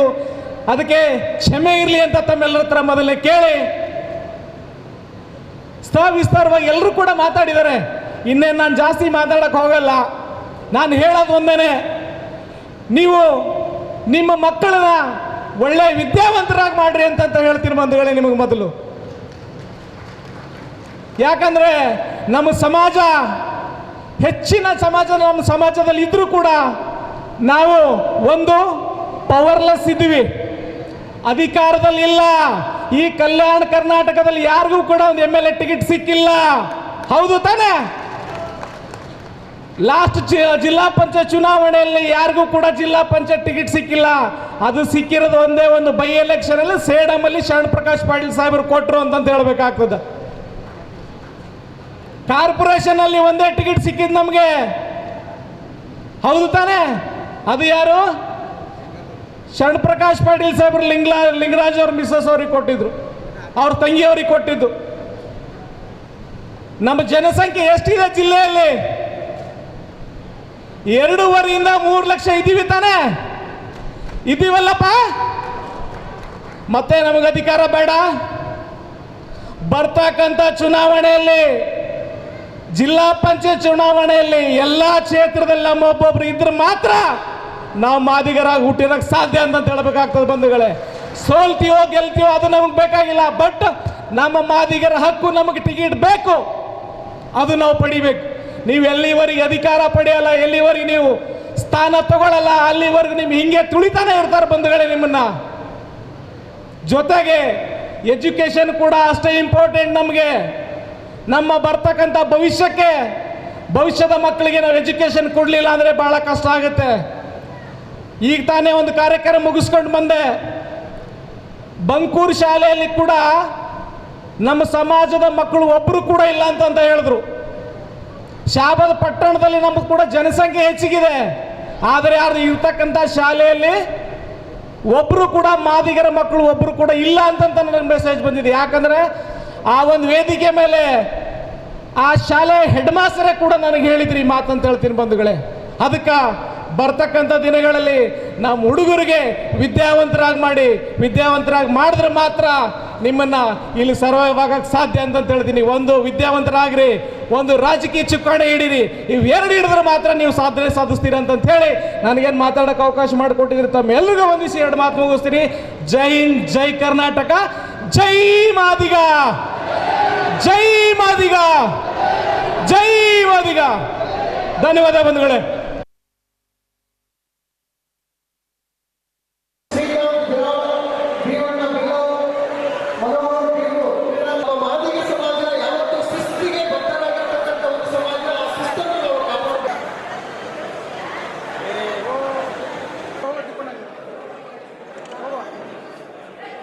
ಇವತ್ತು ಬಾಬು ಜಗಜೀವನ್ ರಾವ್ ಅವರ ಒಂದು ಜಿಲ್ಲಾ ಸಮಿತಿ ವತಿಯಿಂದ 119ನೇಯ ಜಯಂತಿಯನ್ನು ಆಚರಣೆ ಮಾಡಿದೆವು. ಇವತ್ತು ಜಯಂತಿ ಆಚರಣೆ ಮಾಡ್ಲಿಕ್ಕೆ ಸಹಕರಿಸಿದ ಪ್ರತ್ಯಕ್ಷ ಪರೋಕ್ಷವಾದಂಥ ಸಚಿವರು, ಶಾಸಕರು, ಮಾಜಿ ಸಚಿವರು ಹಾಗೂ ಶ್ರೀಗಳು, ಮಠಾಧೀಶರು ಬಂದಿದ್ದರು. ಅದೇ ರೀತಿ ತಾಲೂಕಿನಿಂದ ಎಲ್ಲ ತಾಲೂಕಿನಿಂದ ಜನ ಬಂದಿದ್ದರು. ಅದರಲ್ಲಿ ಪರಿಷ್ಠ ಜಾತಿಯ ಡೋರ, ಸಮಗಾರ, ಕಕ್ಕಯ, ಹರಳೆಯ, ಮಾದಿಗರು, ಹೊಲೆಯರು ಎಲ್ಲರೂ ಬಂದು ಈ ಕಾರ್ಯಕ್ರಮವನ್ನು ಸಂಪೂರ್ಣವಾಗಿ ಯಶಸ್ವಿ ಮಾಡಿದ್ದಕ್ಕಾಗಿ ತಮಗೆಲ್ಲರಿಗೂ ನನ್ನ ಹೃತ್ಪೂರ್ವಕ ಧನ್ಯವಾದಗಳನ್ನು ತಿಳಿಸ್ತೇನೆ. ಅದರಿಂದ ತಾವು ಇದೇ ರೀತಿ ನನಗೆ ಪ್ರತಿ ಸಲ ಸಹಕಾರ ಮಾಡಿ ಇದಕ್ಕಿಂತ ಹೆಚ್ಚಿನ ಜಯಂತಿ ಆಚರಣೆ ಮಾಡಲು ಸಹಕಾರ ಮಾಡಬೇಕಾಗಿ ತಮ್ಮಲ್ಲಿ ವಿನಂತಿಸಿಕೊಳ್ತೇನೆ. ಅದೇ ರೀತಿಯಾಗಿ ನಮ್ಮ ಗೆಸ್ಟ್ ಆಗದಂಥ ಬಂದಂಥ ವಿಜಯಲಕ್ಷ್ಮಿ, ಡಾಕ್ಟರ್ ವಿಜಯಲಕ್ಷ್ಮಿ ದೇಶಮಾನ್ಯ ಕ್ಯಾನ್ಸರ್ ತಜ್ಞರಾದ ಅವರಿಗೂ ಧನ್ಯವಾದಗಳನ್ನು ತಿಳಿಸ್ತೇನೆ.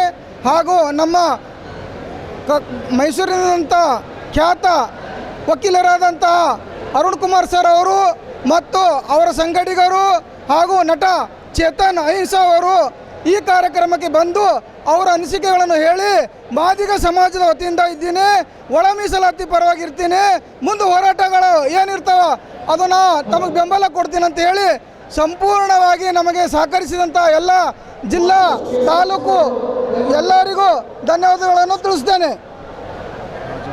ರಾಜು ಹದ್ನೂರು ವಕೀಲರು, ಕಲಬುರಗಿ ಜಿಲ್ಲಾ ಸಮಿತಿಯ ಅಧ್ಯಕ್ಷರು.